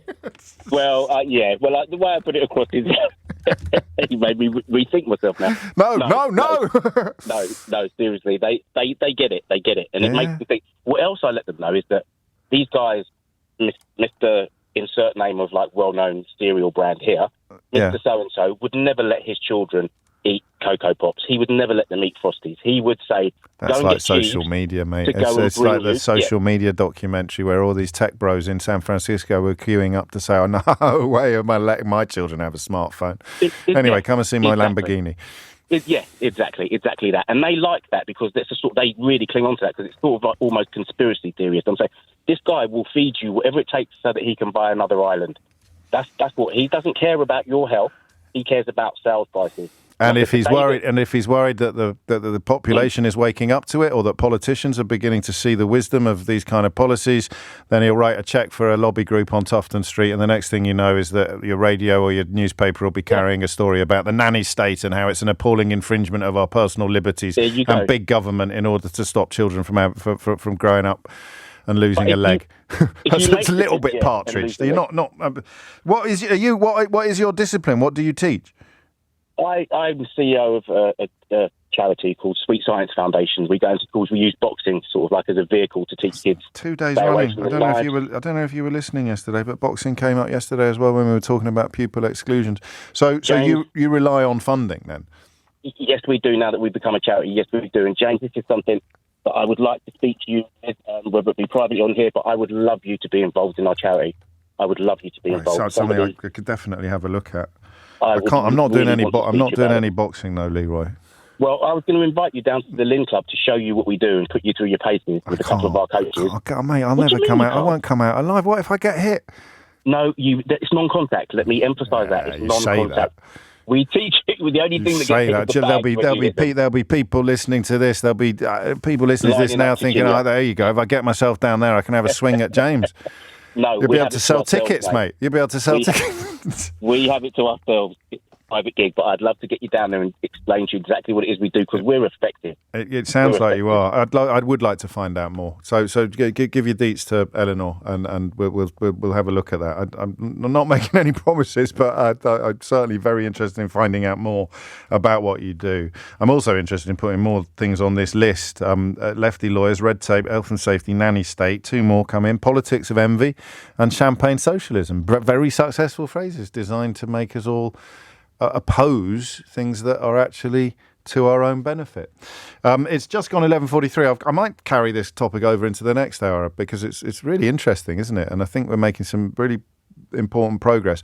But coming up after the hiatus, we have the second part of my interview with Sir Tony Blair, which I think we'll just dive straight into. I don't think it'll need any introduction from me, but I might change my mind, so wait and see.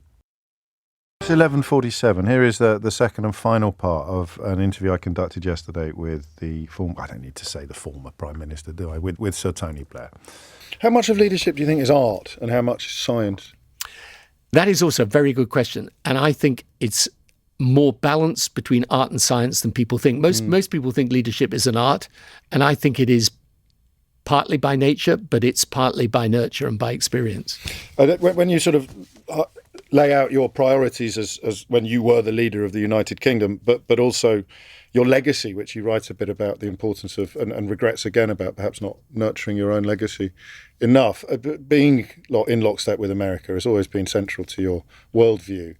And you're quite sanguine about the prospect of a second Donald Trump term in the White House. Would you want to be America's closest ally in the world with Donald Trump in the Oval Office? Well, you should never be America's closest ally if you think America's going in the wrong direction completely. Right. But, I work with the Trump administration, particularly on the Israel, UAE, Abraham Accords and the peace process there. And, I look, in general terms, I think it's the job of the British Prime Minister to establish a very close relationship with the American president. Whoever it is.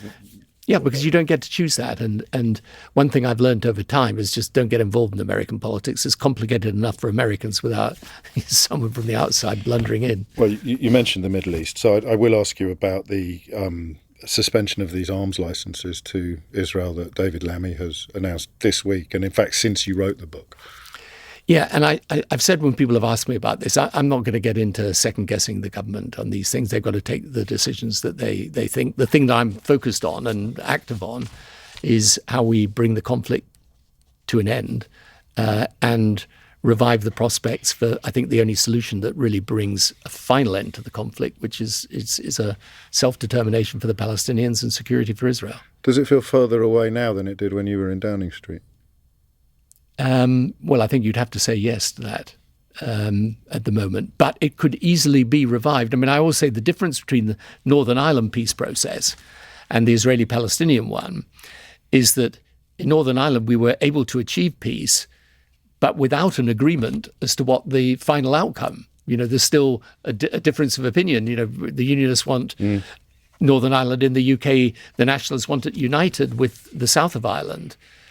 Whereas in the case of the Israeli-Palestinian conflict, the irony is there is an agreement amongst most reasonable people that you need to have a two-state solution, but it's the circumstances that make that extremely difficult to negotiate. And I have come to the conclusion over a number of years, and when I go back to the Middle East soon, it'll be, I think 270th visit since leaving office. So I've been there a lot, and I'm deep in the politics of the region, and I think you're only going to get peace now if you can create the circumstances of genuine cultural acceptance, that it's not just about where do the borders go and some of the detailed elements of negotiation. It's you're going to have to win the hearts as well as the minds if you've got any chance for peace. The hearts and minds, there's a lot, isn't there, about the tension between feelings and facts. And when you address the issue of populism, you're perhaps more optimistic than some people are at the moment. But you wrote it before, or at least you delivered it to the publishers before Elon Musk's actions on the platform that he owns went quite as strange as they've gone, up to and including trolling the British Prime Minister. So you advise leaders in general, and I think Keir Starmer in particular, elsewhere, to ignore a lot of criticism, to ignore the particularly vituperative stuff. Can you do that when it is coming from somebody who owns arguably one of the most influential platforms on the planet? Yeah, but I mean, it's the same as the other media platforms. There will be people who criticize you. I think one thing today is to understand that the public, I mean, this is my assessment, the level of vituperation and vitriol is greater today than it was in my day. And social media, which I wrongly thought might civilize conventional media, has had the opposite impact. But I also think the public kind of distrusts it at the same time. I mean, they may use it and they may fuel it, but they also want leaders to stand out against it. And so I think if you're going to lead a country, if you're scrolling down the comments section, you're going to do your head in. Well, I mean, whoever you are, that's true. But, yeah, but and therefore you've really got to try and create that temperament where you just set all that to one side. The question of jurisdiction as well. The server will be in one country, the person writing the message will be in another country. We've arguably seen this a little bit with the riots recently. But do you foresee a point in the not too distant future where other countries are going to have to follow Brazil's lead and take actual action against platform owners for the dissemination of disinformation? Well, I certainly see a position where the world's going to have to come together and agree some rules around social media platforms. And I think that's, quite what the answer is and what the right system of regulation is, I'm not sure, but I am sure there should be, and there's got to be, because it's not just how people can provoke hostility and hatred, but I think, and I don't know what the answer to this is. I'm just saying that I don't. We can't carry on as we are. But we can't carry on as we are, and I think the impact on young people, particularly when they got access to mobile phones very young, and they're reading a whole lot of stuff and receiving a whole lot of stuff that I think is really messing with their minds in a big way. And as I say, I'm not sure what the answer to it is, but I'm sure we need to find one. I've resisted any temptation to ask you to sort of score Keir Starmer's report card so far, not least because plenty of other people have already asked you that question. But I think it's fair to say you were relatively sceptical about his capability of winning elections when he first came into the role, partly because the scenario post-2019 was so stark. What do you think he got right? What could you almost include in a book about leadership with regard to what Keir Starmer has already done as opposed to what you would like to see him do in the future? Well, the thing that I thought was going to be really, really difficult, and I actually doubted anyone could do it, was to take the Labour Party by the scruff of the neck and turn it round. And he did that. And I think one lesson of leadership is you've got to show you're in charge of your own, your own party. And if because when you're in opposition, particularly, you're just saying things. You can't, You're not doing anything. You're just saying things. The only thing you do is you run your own organization. You run your party. And therefore, it's absolutely essential that you show you can do that, because people will think, if you can do that, maybe you can run the country. By contrast, if you can't do that, I don't think I'm going to trust you with running the country. And I think, the thing that he did that I really have to say, he did with extraordinary skill and determination was take the Labour Party and turn it round, because it was heading towards extinction, frankly, post 2019. Well, I'll knit two questions together in that case. You mentioned opposition. How important do you think the result of the current Conservative leadership election is? And do you think that is a party that is facing extinction potentially in the way that the Labour Party was in 2019? Well, I think today politics is just much more fragmented. There's much less loyalty to political parties. So I think today, as opposed to when I was first starting in politics, my first election in 1983, I had people on the doorstep say to me in that election, I don't agree with anything the Labour Party is doing. I don't like your leader. And you're doing all the wrong things. And I would sort of say, well then, maybe you're not voting Labour. What do you mean I'm not voting Labour? I always vote Labour. My father would kill me if I didn't vote Labour. Gosh. So, there was Those days are over. Those days are over. So no political party's got a right to exist in today's world. And this is why you get a splintering of the vote and new political parties forming. Our system makes it hard for them to form and get traction because of the electoral system. But anywhere else, you look at any country in Europe today, with an electoral system that allows new contenders to emerge, they're all there, splintering all over the place. So that's the first thing. And the second thing is to recognise, what was your question again? The actual, with reference to the current slate, the current candidate slate, does the result matter? The Conservative Party is where we were getting to, yeah.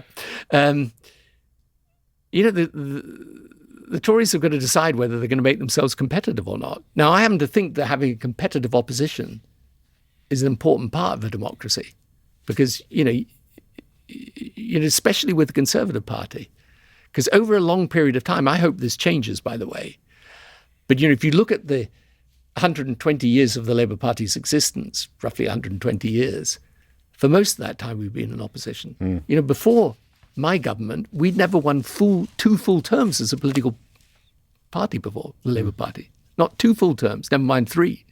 So, this is what I hope is broken, but and will change now with the new government. But the fact is, if the Conservative Party, goes into its own little corner of politics and, talks to itself, it's going to be a bad thing for the country, never mind for the Conservative Party. But so, just with reference to the people who are running, do you think that one of them best represents what you describe as the possibility of becoming competitive? Well, I'm not sure, to be quite honest, but even if I did, it would probably be death to them if I decided to endorse one of them. Black spot.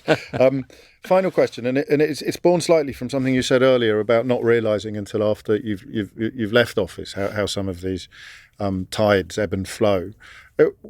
Achieving the kind of ultimate job as a relatively young man, early 40s, when you got into Downing Street. In the years subsequently, what constitutes ambition when you've already, in a sense, achieved the highest that you could as a member of a society? I think purpose still. If you've still got a purpose, and in the work we do with these governments around the world, we can measure impact and we can see what we're doing, and I personally find it exciting and interesting to do. I think it's really, look, if you've had the ambition to get to the top in politics, you've probably got the ambition to do something afterwards, especially if you leave relatively young. But, it's the same for you in broadcasting. It's tough, right? You to get to the top, to stay at the top. But even if they threw you out of LBC tomorrow, you wouldn't just disappear, would you? You'd be wanting to go off and do something else. I think I say this to young people when I talk to them about politics. The best thing is to wake up with a sense of purpose and go to bed counting your blessings, because your blessings are many more than you ever think.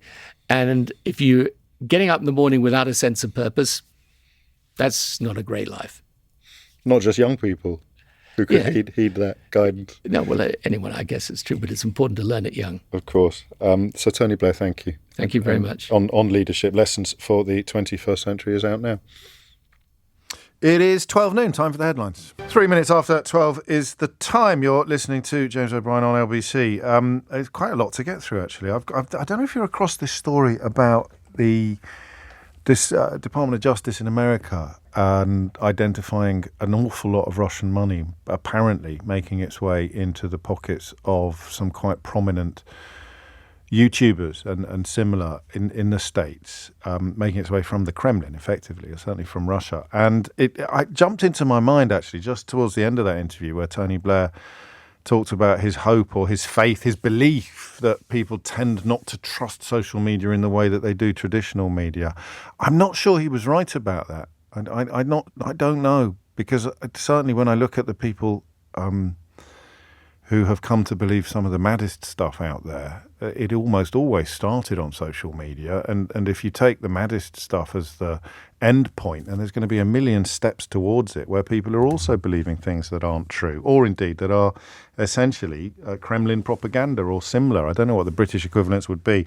But we're going to chat to a journalist from the Washington Post before the end of the programme about this breaking story, and some of the names involved will be names that if you've got a family member or a friend who's gone down a bit of a weird rabbit hole recently and started making all sorts of outlandish claims about Ukraine in particular, Russia in general, or other elements of international and domestic politics that appear to be at odds with observable reality, you may find it quite interesting to learn a little bit about that particular ecosystem. And I've also got the other Tony B. I still think that's hilarious and nobody else does. It's tragic.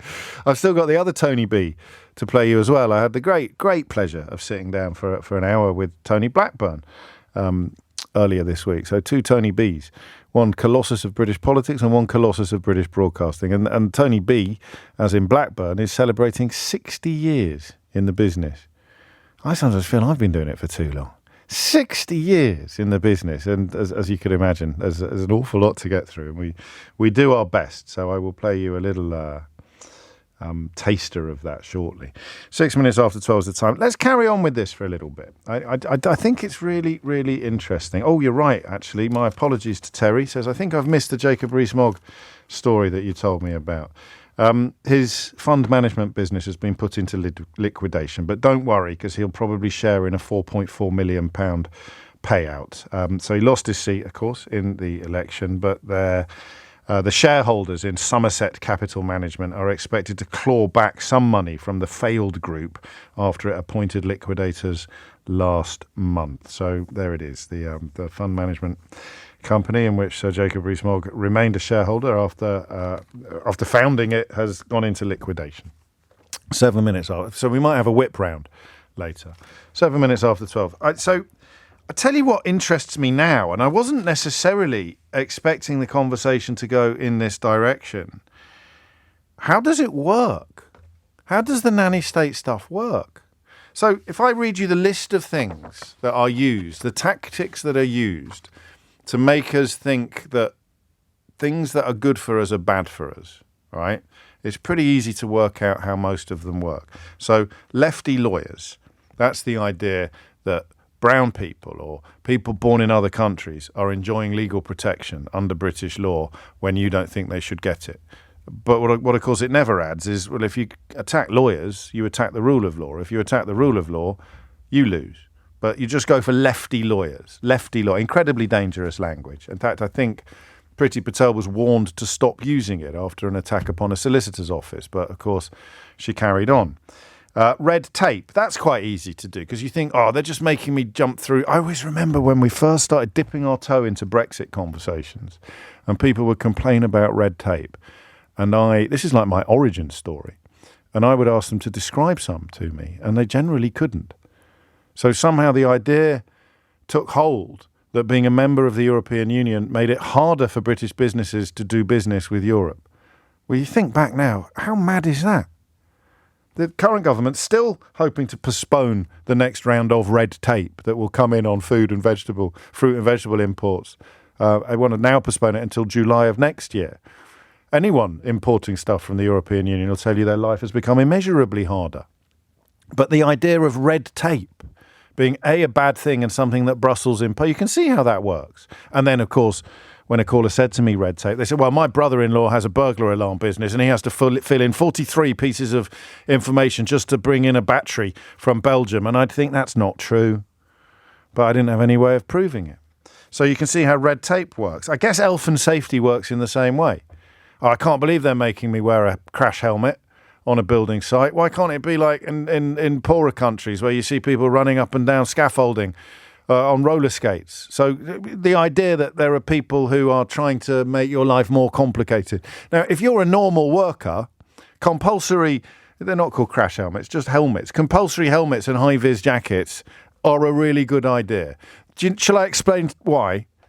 So the helmet means that if a brick lands on your head, a hard hat lands on your head, it's going to do less damage than it would if you weren't wearing a hard hat. And the high-vis jacket means you're less likely to get run over by a bulldozer.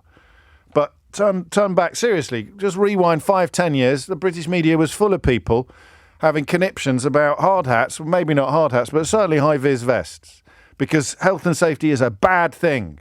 Now, if you're an ordinary worker, it's a good thing.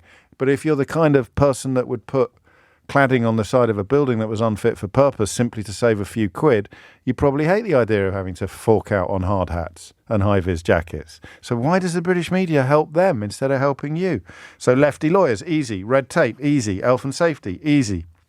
Politics of envy, easy. What you do with politics of envy is you marry it to champagne socialism. And it means that anybody who complains about the status quo and says, for example, do you know what? It's a bit rich of a bloke with 625 million quid in the bank to claim that train drivers are too rich, are too wealthy, are getting paid too much. Isn't it?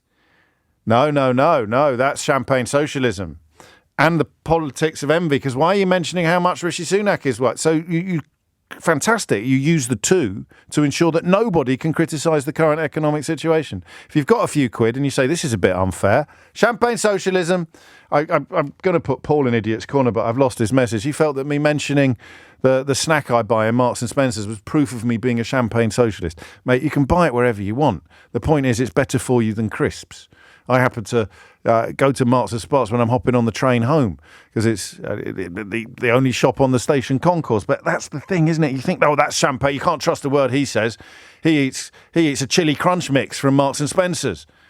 Okay, so that works. And then if you haven't got a pot to pee in, if you're a bit short of cash or you're a bit on the wrong end of inequality in this country and you complain about it, that's the politics of envy. So you can see how all of that works. Why does nanny state work so well? Why does nanny state work so well? Is it because it infantilizes us? It makes us think we're being treated like children by mysterious civil servants or faceless bureaucrats or politicians. Here is some stuff that's really, really, really bad for you. Most of us will not know that it's really, really bad for us. Why not, for example, stick warnings on it? This is part of the suggestion, I think, from the British Heart Foundation. Cigarette-style warnings on food, so that you know this food, if you eat, is more likely to increase your chances of getting diabetes. It's more likely to make you obese. Stick it on junk food. Put cigarette-style warnings on everyday foodstuffs. Put higher taxes on really salty products and stop junk food companies from sponsoring sport. All of this coming from the British Heart Foundation. Bloody woke do-gooders, the British Heart Foundation. So why does it work? Why does the rhetoric of nanny state work? What is it that it appeals to in us when various ghouls and idiots queue up to tell us that the government is our enemy when it is actually trying to make us live longer and healthier lives? What does it appeal to? 0345 6060 973 is the number you need. Special mention to Alan, who says anyone who claims about the status quo doesn't like real rock and roll. Thank you, Alan. It's coming up to 12:15. So you can do all of them. You can work out lefty lawyers. You can work out red tape, health and safety, politics of envy, champagne socialism. I need more on the list, a list of tactics and phrases that they use to persuade us to oppose things that are good for us. But nanny state's a really tricky one. So we'll carry on with the conversation about when you realised that we need... Because I'll tell you what I'm struggling with. Who could be opposed to this? Now, you might think you're opposed to it, or you might have thought you were opposed to it 20 minutes ago, an hour ago. But every call we've taken, every thought we've shared, every idea we've had together makes it absolutely crystal clear that, of course, at the very least, we should be putting warnings on foods that are bad for us. Go a little further, make them more expensive, make them harder to buy.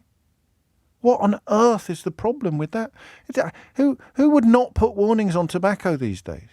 Who would not put warnings on alcohol these days? Who would not want to be told things that are true about things that they are putting in their mouth?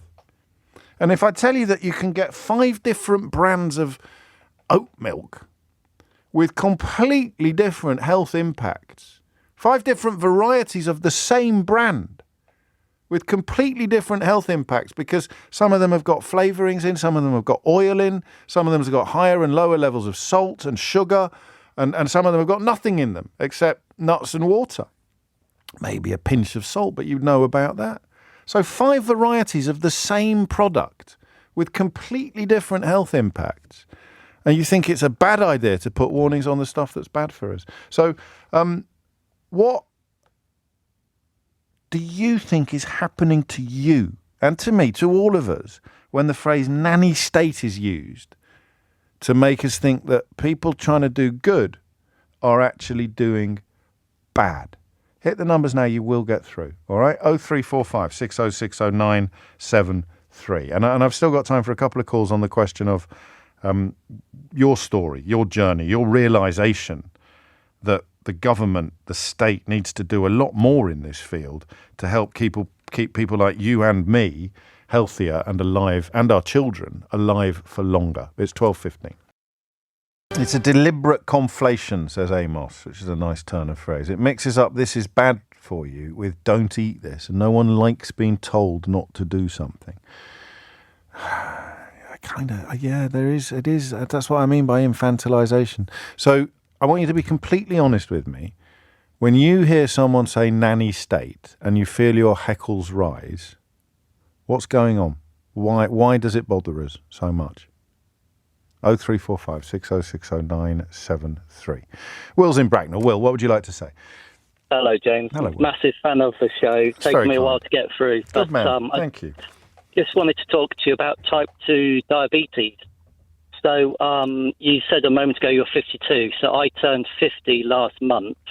And prior to turning 50, my sister had been saying to me that I needed to go and get a random blood test. Yeah. And I'd been putting it off. I'd been feeling lethargic, complaining of a couple of other bits and bobs.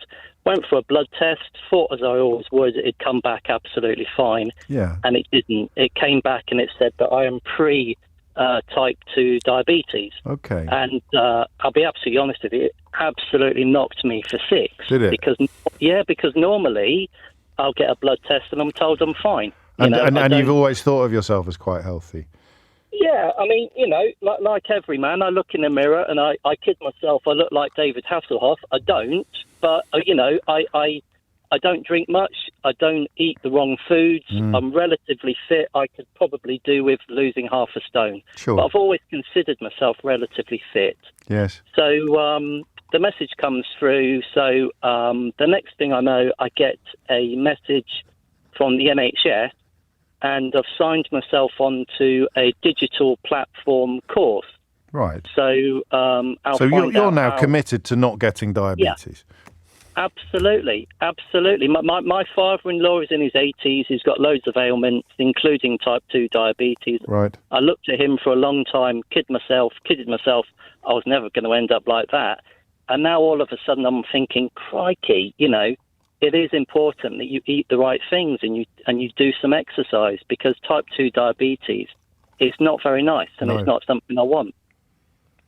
So what's going on now? What have you discovered? So the first thing I did, I have to give credit to my wife for this, is I'm halfway through the book by Tom Watts, the Labour MP. Yeah, Tom Watson. So he was quite a big chap, putting it mildly, and he lost about 8 stone by radically changing his diet. I think he had a diagnosis of type 2 diabetes, not just pre-diabetes, didn't he? Yeah. Yeah, absolutely, absolutely. So I'm reading that for inspiration, and it's very, very good. And overnight I've just knocked so many things out of my diet that are bad for you. And being absolutely honest with you, most of the stuff out there, James, is bad for you. That's the most amazing thing, isn't it? That's why I feel we're only scratching the surface of this story. And I want the stuff about what it's like in other countries. Why is Britain much worse than other countries? And if it is, why is it? But I think it is. I think it must be. Well, in the book, Tom refers to the food machine, and he mentions a few cereal makers, which are colossal, really, really powerful, and some other food producers. And we're up against this machine that, unfortunately, people like Jamie Oliver on his own has probably not got enough power. But he's a great. I mean, look at how they like. So it's not just. This is the thing that perhaps interests me most. If you're making all your money out of turkey Twizzlers, you're gonna move heaven and earth to give Jamie Oliver a coating, aren't you? Right. So I completely understand the motivation of big business dedicated to maximising profit, regardless of the negative impacts that it has upon the customers. You think of the gambling industry. You even think of Grenfell Tower. Money, money, money. Yeah. But how? And maybe I suppose the people I'm about to describe are sort of victims of that propaganda war. But when ordinary people end up thinking that Jamie is their enemy, he's a great example of what we're talking about, actually. That he's somehow, I'm sick of him, or this, that, and the other, when all he's done is commit the cardinal sin of caring more about their children's health than they do. Yeah, absolutely. Absolutely. I've picked up a few things in my journey. I'm only a couple of weeks in. Sweet potatoes are absolutely fine. White potatoes, big no-no. You pasta. can put sweet potatoes in the air fryer as well, can't you? Yeah, yep. So pasta-wise, go on. You were going to say whole wheat, I think, versus normal white stuff. Versus white pasta. But my wife picked up the other day that apparently cold white pasta is okay for you compared to warm white pasta.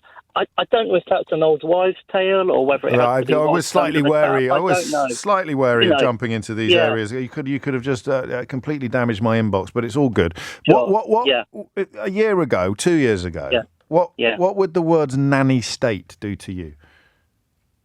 Do you know what? I always try to look at things in a really, really balanced way. And, It'll never catch on. Funnily enough, I work in health and safety, as you've been referring to on a couple of occasions, and I can talk about it freely, even if my boss is listening, because he admits it's not the most interesting subject, but it is really, really important. Well, exactly. I think it depends how you look at it. If someone lives in a world where there are lots of rules and regulations that stop them doing exactly what they want to do, yes, then they are the people who are more inclined to say, oh, the flipping nanny state. Yes. But if you can step back and say, look, that system, those procedures, those rules, those are in place for really, really good reason, like, for example, wearing a hard hat on a building site because it will save your life. Yes. Well, if you still want to say that's a nanny state, I don't agree it, well, that will be to your detriment because it's there to save your life. So it starts with that little impulse. It depends how near the surface your inner toddler is, doesn't it? And we saw a lot of it during the COVID-19 crisis, which of course isn't over, but the sort of period everyone's clear of the periods of lockdown and things like that. Well, you look at people who are having absolute tantrums, and you think, what are you? Yeah. What are you so cross about? It would be, they're telling me what to do. I'm all in favour of policing until I'm the one being policed. So if you start with the idea of I hate being told what to do. And we've probably all got a bit of that in us. It's just a question of whether you recognise it and then acknowledge it's a bad thing, or whether you spend your whole life watering it and fertilising it and letting it define your entire personality to the point where you're somehow on social media arguing that vaccines are bad. Yeah. I mean, I always try to look at things from the position of the collective good. So, on a personal level, I might not like one specific thing in society, but if I can step back and say, look, it's actually for the benefit of everybody, there we go. then I tend to take a more reasonable view of it. But it's the ghost of Jeremy Bentham. The ghost of Jeremy Bentham ringing me from Bracknell. So you're a utilitarian through and through, and you're on a journey. I think, and Tom Watts's book for people interested is called Downsizing, and it describes exactly what Will describes. And I know Tom a bit. We grew up on the same street in Kidderminster, although we only met after he'd left Parliament, after he'd left the House of Commons.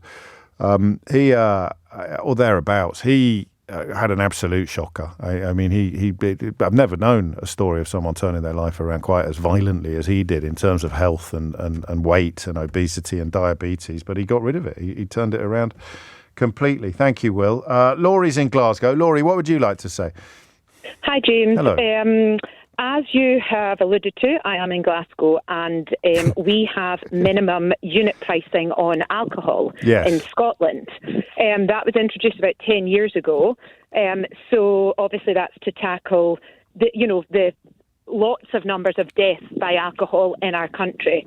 It has been very successful, and I would support the government in putting in similar measures for sugar tax or, something similar. So, for example, get rid of buy one, get one free on chocolate bars, things like that, basically, for the benefit of the country as a whole. And where does the resistance come from? Because we're in danger of all agreeing with each other that this is a story of the bleeding obvious. Why would you not want to know exactly what you were putting in your mouth? Well, this is the thing. I have 2 young children. I am really, really opposed to feeding your children beige frozen food. It's not healthy. The amount of ingredients I know previous callers and yourself had spoke about ultra processed foods. Yes. It's absolutely horrendous. I don't know. You also said earlier about other countries. Yes. So I've got a friend that moved from India and a friend that moved from Sri Lanka. We met because our kids all went to school together. Now, they were horrified at the school lunches on offer. Yeah. So it's free school lunches in Scotland. So most people send their kids, for the free school lunch. We met up maybe about 2 or 3 weeks after the kids starting in primary 1, and they were shocked. They said in India and in Sri Lanka, your children eat smaller portions of what you eat, and everything is cooked from scratch. So chicken curry, rice. Yeah. They were sending their kids, and the kids were coming home going, "What is this?" And it's like it's. Pizza, I think there's 2 areas where we have absolutely no idea how poorly we're being served. And the first would be school dinners, as you point out, and you don't have to go to the subcontinent to make meaningful contrast. You just have to hop across the channel. Absolutely. And the other is service stations, or not service stations, but petrol stations. You know, how often are you in the car and the kids say, stop for petrol, and the kids say, can I have a snack? Can I get something to eat? Now, you go in there to that petrol station and try and find something healthy. I'm pretty confident you can't even find an item of fresh fruit in quite a lot of them. So you've got to choose from. And in France, that would be unthinkable. Yes. So what is it about Britain then? Why have we gone down this road so far? I don't know. I don't know if it's laziness. I don't know if people think it's easier just to take, something out of the freezer and stick it in the oven or the air fryer. But for example, I know your last caller had spoke about pastas and stuff. It's white pasta my children eat, not whole wheat. But for example, it takes 10 minutes to boil pasta. At the same time, quickly put garlic and a tin of tomatoes, salt and pepper, and there is pasta with tomato sauce and grate some cheese on top. And nothing processed involved in that. Whereas if you buy that as a ready-made meal or a ready-made lasagna, you introduce all sorts of things. And that's what it is that I think it's the normalisation that we struggle with. Because what they're telling you, the people on the side of the angels, they're telling you that you've been doing it wrong all your life and that your mum and dad, depending on how old you are, did it wrong as well. And nobody likes to be made to feel, or is it guilty or shame? I think that guilt and shame are probably the biggest drivers of bad human behaviour, but also the most sympathetic.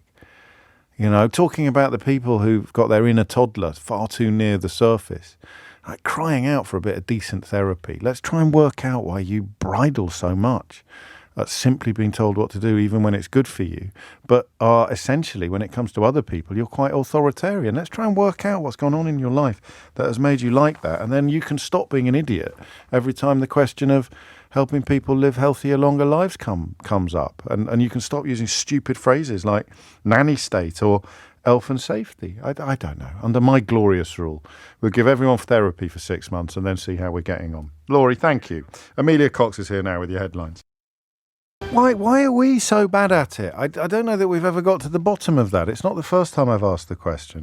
What is it about Britain that sees our relationship with food so compromised, so dysfunctional, but also a country where the phrase nanny state has become a very effective pejorative?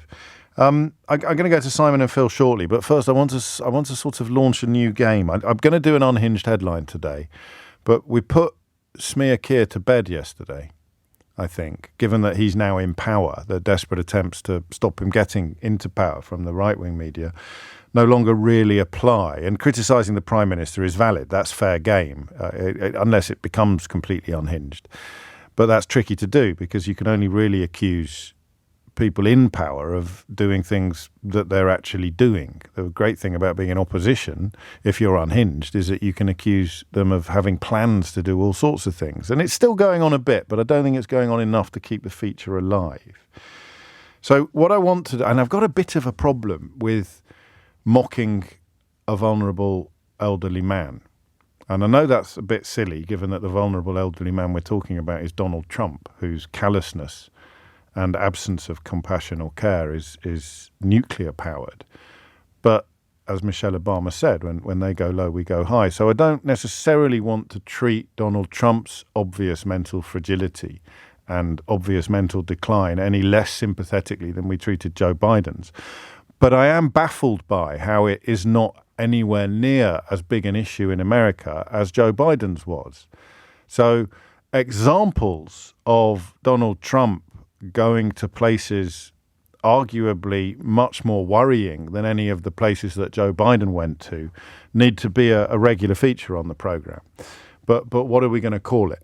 What are we going to call the feature whereby we share with each other moments like this? If you win in November, can you commit to prioritizing legislation to make childcare affordable? And if so, what specific piece of legislation will you advance? Well, I would do that, and we're sitting down. I was we had Senator Marco Rubio, and my daughter Ivanka was so impactful on that issue. It's a very important issue. But I think when you talk about the kind of numbers that I'm talking about, that, because, look, childcare is childcare. There's something, you have to have it. In this country, you have to have it. But when you talk about those numbers compared to the kind of numbers that I'm talking about by taxing foreign nations at levels that they're not used to, but they'll get used to it very quickly. And it's not going to stop them from doing business with us, but they'll have a very substantial tax when they send product into our country. Those numbers are so much bigger than any numbers that we're talking about, including childcare, that it's going to take care. We're going to have, I look forward to having no deficits within a fairly short period of time, coupled with the reductions that I told you about on waste and fraud and all of the other things that are going on in our country. Because I have to stay with childcare. I want to stay with childcare, but those numbers are small relative to the kind of economic numbers that I'm talking about, including growth, but growth also headed up by what the plan is that I just told you about. We're going to be taking in trillions of dollars, and as much as child care is talked about as being expensive, it's relatively speaking not very expensive compared to the kind of numbers we'll be taking in. We're going to make this into an incredible country that can afford to take care of its people, and then we'll worry about the rest of the world. Let's help other people. But we're going to take care of our country first. This is about America first. It's about make America great again. We have to do it because right now we're a failing nation. So we'll take care of it. Thank you. That's what I love most about it, is they actually clap. That was the most undiluted gibberish you have ever heard a senior political figure publicly share, I think, isn't it? Because it went on for so long as well. And then towards the end, he said, that's the plan I've just described. Where he said, I mean, it was I genuinely, breathtakingly bonkers, right? And then they clap at the end. And do you know why they clapped at the end? Because he said, make America great again. They're like Pavlov's dogs. It's like hitting a knee with a hammer. Bing, there it goes. Make America great again. Oh, yeah. The man has just shared, when asked to provide a specific policy regarding childcare in America, the man just said loads and loads of words, most of which bore no relation whatsoever to the word that had come immediately before or would come immediately after. And we spent weeks talking about Joe Biden's cognitive decline. And American media, one veteran journalist yesterday complained on CNN, I think, that they're not talking about Trump's obvious cognitive decline in anything like the same way. And I don't fully understand why, but we're going to talk about it here. We just need a name for the segment of the program in which we will play the dizzying selection of clips that speak to the same problem as the one we've just heard. Quite a lot of you have gone for Trump dump, but I don't like that. I'd like something a bit clever. Trump the flump, suggests Simon. Again, it doesn't have to rhyme. None of them rhyme. Unhinged headline doesn't rhyme. Smear Keir rhymed, didn't it? Set the bar high there. Trump's dumb dumps by Trump, says Brain Trump. Brain Trump. I don't know. Should we have another one? Do you want to hear another one? Because if you're confused about what was happening there, he has tried to explain. So you, as a lesser mortal like me, you might have thought that he had absolutely no idea what he was talking about then, and that nobody else in the room did either until he said, make America great again. So I can't go Idiot's Corner sometimes doesn't seem adequate either. So Peter's just texted to say he sounds just like our Prime Minister, full of lies. Listen, even if Keir Starmer was lying in a recent speech, which, I mean, you wouldn't be able to prove anyway yet, the idea that what you just heard from Donald Trump is comparable to what you've heard from Keir Starmer, Peter, is, I don't want to sound ungrateful, but I do wonder why you listen to programmes like this, if that's the kind of place that you're coming from. That would be a bit like saying that Manchester United really reminds me of ice pops. Two things that are so completely different that to see any link whatsoever it's a mark possibly of your own cognitive decline. So anyway, here's another example from earlier this month. You know, I do the weave. You know what the weave is? I'll talk about like 9 different things and they all come back brilliantly together. And it's like, and friends of mine that are like English professors, they say, it's the most brilliant thing I've ever seen. But the fake news, you know what they say? He rambled. How could you? I'll tell you who that really reminded me of. Keir Starmer. I'm joking. Those two clips in conjunction with each other should really just be the end of his presidential campaign. If Joe Biden was demonstrating, I know there are other factors in play and it's a little bit more complicated than that, but why on earth are we not talking? Are they not talking about Donald Trump in quite the Trump slump? Trump slump. Here is the latest example of the Trump slump. A Trump slump. I don't know. It doesn't need to rhyme. On we go. Let's get back to the conversation about food. If you can remember why you rang in, Daisy in Thurrock, what would you like to say? Hiya. I was just saying, like from personal experience, it's when someone tells you you can't do that or you can't have that, it's a lot harder to admit that instead of saying you can't tell me what to do, yes, but it's actually because you know you can't stop, and it's very difficult. And then it's a lot harder to admit that actually there's a problem here, or I need to change. You know, like you said, like years and years of what my family did or what I've done, things that I've learned, behavioural traits. It's much harder to admit that there's a problem, and the shift and change seems so huge that it's easier to say you're the problem. You can't tell me. I'm an adult. I can do what I want. So it is like the inner toddler, actually. Although we're appealing to our own adulthood, what we're really doing is shouting, "Shan't!"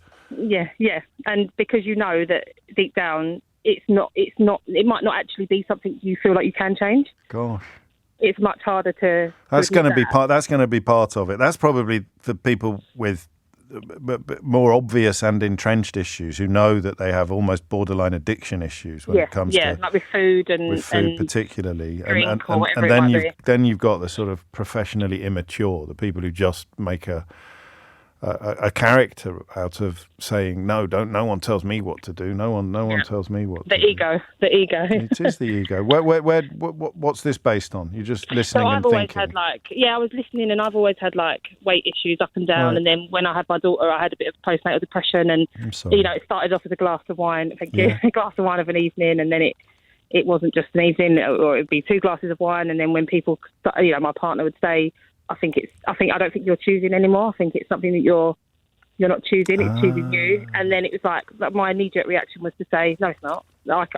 I'm an adult. You're not my parent. I can do what I want. It's the mirror, isn't it? Gary's made this point. He's throwing one of my own lines back at me. But it's when you hold up a mirror in front of someone and they don't like what they see, they blame you. They blame you. Yeah, and I did. But it's just coming to the realisation that actually, because it's hard. It's a hard. Well, how did you come to the realisation? Counselling. We had counselling. Really? We had counselling. More, just because of my daughter's 7 now. And, sure, lots going on. Yeah, and it's just worked amazingly. I think having that person there to mediate so it doesn't escalate and actually saying, and I just wanting something, realising that you're in a rut. And that can take time, and exercising was helping me because then you wouldn't want to undo that. And so it's hard. I don't know. It's really, really hard. And that's probably maybe somewhere inside the rejection of Nanny's state is a little bit of responsibility on the other side of making it all sound so easy. We'll stick some warnings on here and we'll put some tax on that. Whereas actually you're talking about quite hard psychological work that people need to do. For some, probably not, like you say, not for all, and not for the the COVID situation, or where people were saying, I don't want to stay indoors. I don't know if it would apply so much to that, but when it comes to food, drink, habits. We need to look at relationships. We need to look at the relationship we have with the product. That's brilliant. And you're in a much better place now by the sounds of things. I've just finished a bike ride. So I'm good. There you go. Living the dream. For a bike ride instead of eating. Fantastic. Oh, good for you. I love it. Daisy, thank you. Take care. We'll talk again, I hope. It's 12:46. Goûter. Does goûter means snack, does it, in French? Let's check this out. French school, Paris, this week. Monday. To start, what does betterave mean? Betteraves? I should have done the translation before I started doing it live on national radio in front of you, shouldn't I? But this is a normal meal, a normal menu in a French primary school in a suburb of Paris where Miranda lives. Can someone else look that up while I do the rest of the menu? So if it was one word, betteraves in vinaigrette. Beetroots? Is it beetroots? Can someone look it up for me? Thank you. So filet de poisson pané. So that's a breaded fillet of fish. You've got there. Garniture, which will be your side order. Rice and carrots. Then every lunch you get a produit laitier. You get a dairy product every lunch. So you've got on Monday, you've got a little piece of brie. I was correct about betteraves. So beetroot in vinaigrette as a starter, right? Breaded fish fillet with rice and carrots as your main course. A little bit of brie, followed by peach, a yellow peach for pudding. And then you've got a baguette as your side order. That is a normal lunch in a primary school in Paris. What are your kids having today at primary school? Even if you're lucky enough to be in one of the places where they're free, like London.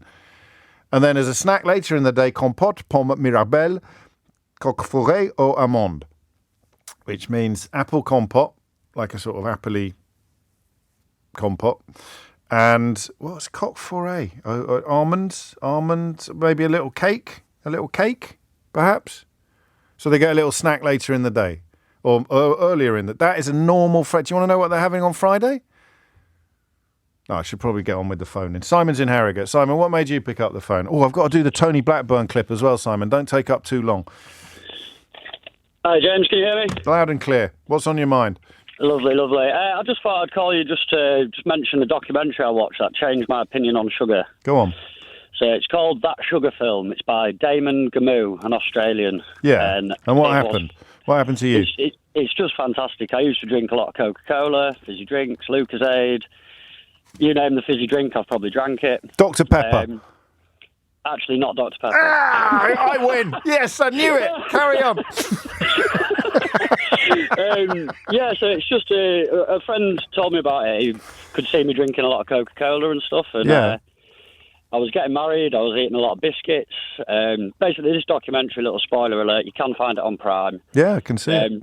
But it was the content of sugar that was in everything. So, like, just one biscuit, you might have, like, 12 grams of sugar in one biscuit. But it also presumably drives home why that is bad for you. Because I think just telling people there's 14 teaspoons of sugar in a tin of pop, if we're thinking, sugar's not that bad, because I used to sprinkle it on my Weetabix. It was. Do you see what I mean? It's somehow you've got to get across the line that sugar is harmless and sweet, and we use it in figures of speech. Sugar and spice and all things nice. It's nice, yeah, you're right. In the one thing that hit home to me in that was fructose. Yeah. So it's how the fructose that's in these, sugary drinks. It sounds like it's a natural sugar, but it's still not necessarily something you want to be. That's it, and how fructose in the natural world is in, fruits. Which you have fibre with.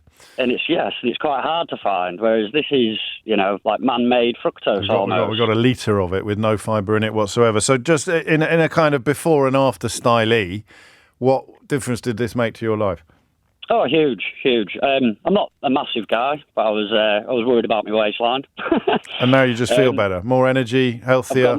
And I think that's a big thing. People think sugar, energy. No. The first week of having no sugar, you will feel a bit grouchy, you will feel a bit moody. But Standard. After that week of not having sugar, you feel more alive than you felt. And I believe you. It's a big change. Go on. So one thing I'd like to say is that there's a big thing where a lot of people think smoothies are good. Mm. And like they're healthy, and I'm sure they're probably healthier than a Coca-Cola.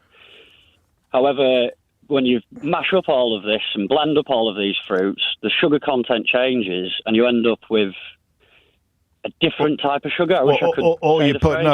There's two things going on there. So you can put vegetables in your smoothie, which makes an enormous difference. It's why Leroy earlier was talking about spinach being the thing that put the kids off. But also, if you put it through a juicer, you're taking out the fibre. And so all you're really doing is having a sugar hit. So again, that's when the app I mentioned earlier, Yuka, even on the shop bought stuff, can give you the differences. So you got 5 things on the same shelf, all called smoothies. But the difference in health impact of them will be absolutely, and Simon's absolutely right, it's all there. So far, Top Trumps is probably our favourite, because I want to highlight Donald Trump's cognitive decline, but I don't want to mock him. So, Donald's degeneration or something I don't know, or maybe I'm just being a bit po-faced, actually, and we should treat him like he would treat other people, i.e. with complete contempt. But I don't think so. So Top Trumps, maybe. Orange Crash needs a bit of work, Oliver. We shall see. But before all of that, Tony Blackburn. So 60 years in showbiz, right? One of those people who everybody knows, give or take. I guess if you're very young, you won't know him. But people that have been in the public eye for almost their entire life, and when you interview them, the challenge is to try and find things, or possibly to come across things that you didn't know about before, right? Well, I didn't know about this. I used to listen to Radio Luxembourg, Pete Murray particularly. I used to listen to him and Alan Freeman and people like that. And so this would start at roughly what age? When you were in your early teens? Yes, early teens, okay. Yes. And would you have it on at Millfield? You'd have it on in your dormitory, or have a little transistor radio? Yeah, I had a little transistor radio. I used to listen to Radio Luxembourg. Okay. And I just loved the thought of it. It wasn't a matter of being a DJ so much. I wanted to be a singer more than anything else at the start. And I used to go to see Larry Palmer's stage shows. They were a touring show that had all the big stars on. And I remember seeing Billy Fury. And I saw him and I thought... In the shadows of the twilight hour, guardian of the night with fearsome power.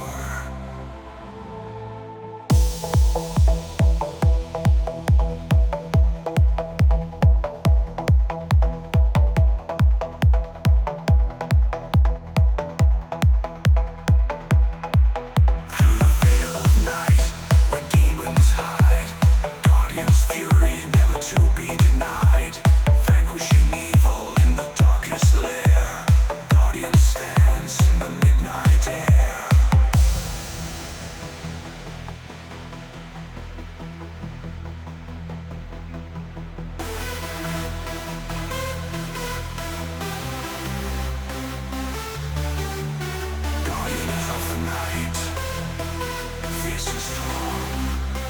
And I thought, God, I'd love to be up there doing that. And I got quite depressed, the fact that I hadn't been discovered. And I used to audition. And got turned down and things like that. I got turned down by, I think it was a Decca record company. They said, you're too much like Cliff Richard, or something like that. Gosh. And I said, well, I'm so sorry. you turn up on your own with a guitar and just stand in front of executives and start performing, or yes, I used to do that, yeah. And I also took singing lessons. I went to the Birman School of Singing up in London. I used to go up here in the weekends, and I used to have singing lessons and things like that. Not that it did much good, I don't think, but yeah, that's what I really wanted to do. And but I got turned down. Then I got this job at the Pavilion, and I really enjoyed it there, right, very much, singing, and I had my own dance band called Tony Blackburn and the Swinging Bells. The Bells are so what are you now, about 18 then? Or yes, about 18, I think, 17 or 18. So there's a fierce ambition here, even not in a kind of pushing people out of the way or treading on people, but a determination and a belief that I didn't really have. I don't think I had much belief in myself particularly, a lot of people would have walked away after the first 2 or 3 rejections, wouldn't they? Well, I just thought, I just thought this is what I'd really love to do, and I'll be so sad if I can't do it. And so I just kept at it. And my mum said, "Why don't you go up to London and have singing lessons and all the rest of it?" And which I did, and that didn't do much good. But did they come and see you perform in Bournemouth? Yes, they did. Yeah, and loved everything. What did they did? What did they make of it? I mean, it's such a. They loved it. Yeah, I mean, and they didn't put me against it. They said, "Well." And I remember when the time came when I read an advertisement for Radio Caroline, my mother said, "Well, why don't you just go in for it and have a go?" And I did. And I did a tape introducing, I think it was 4 Beatles records or something, and I had to send it off to Radio Caroline. I remember posting it off. Yeah. And as soon as I let go of that thing, I thought, I've got that job. Really? It's funny, yeah. I had a feeling I've got that job. And I sort of relaxed. Hey. What a recognisable voice, although it took Sheila Fogarty 20 seconds to... Who's this? Let me have a think. But then you said he sounds a bit like Cliff Richard, and he said in the interview that he got turned down by Decca Records because he sounded too much like Cliff Richard. So you see your little antennae there, working perfectly. Could have missed your calling in A&R. If you missed any of today's show, you can listen back on Catch Up on Global Player, where you'll also find all of LBC's shows to catch up on, as well as all of Global's live radio stations. You can watch that Tony Blair interview in full on YouTube. Don't forget to subscribe. And you can download Global Player for free from your app store or head to globalplayer.com. Tom Swarbrick will be with you at 4, but now it's time for Sheila Fogarty. Oh, it's time for Sheila Fogarty. Oh, it's time for Sheila Fogarty. Oh, it's time for Sheila Fogarty. Oh, it's time for Sheila Fogarty. Oh, it's time for Sheila Fogarty. Oh, it's time for Sheila Fogarty. Oh, it's time for Sheila Fogarty. Oh, it's time for Sheila Fogarty. Oh, it's time for Sheila Fogarty. Oh, it's time for Sheila Fogarty. Oh, it's time for Sheila Fogarty. Oh, it's time for Sheila Fogarty. Oh, it's time for Sheila Fogarty.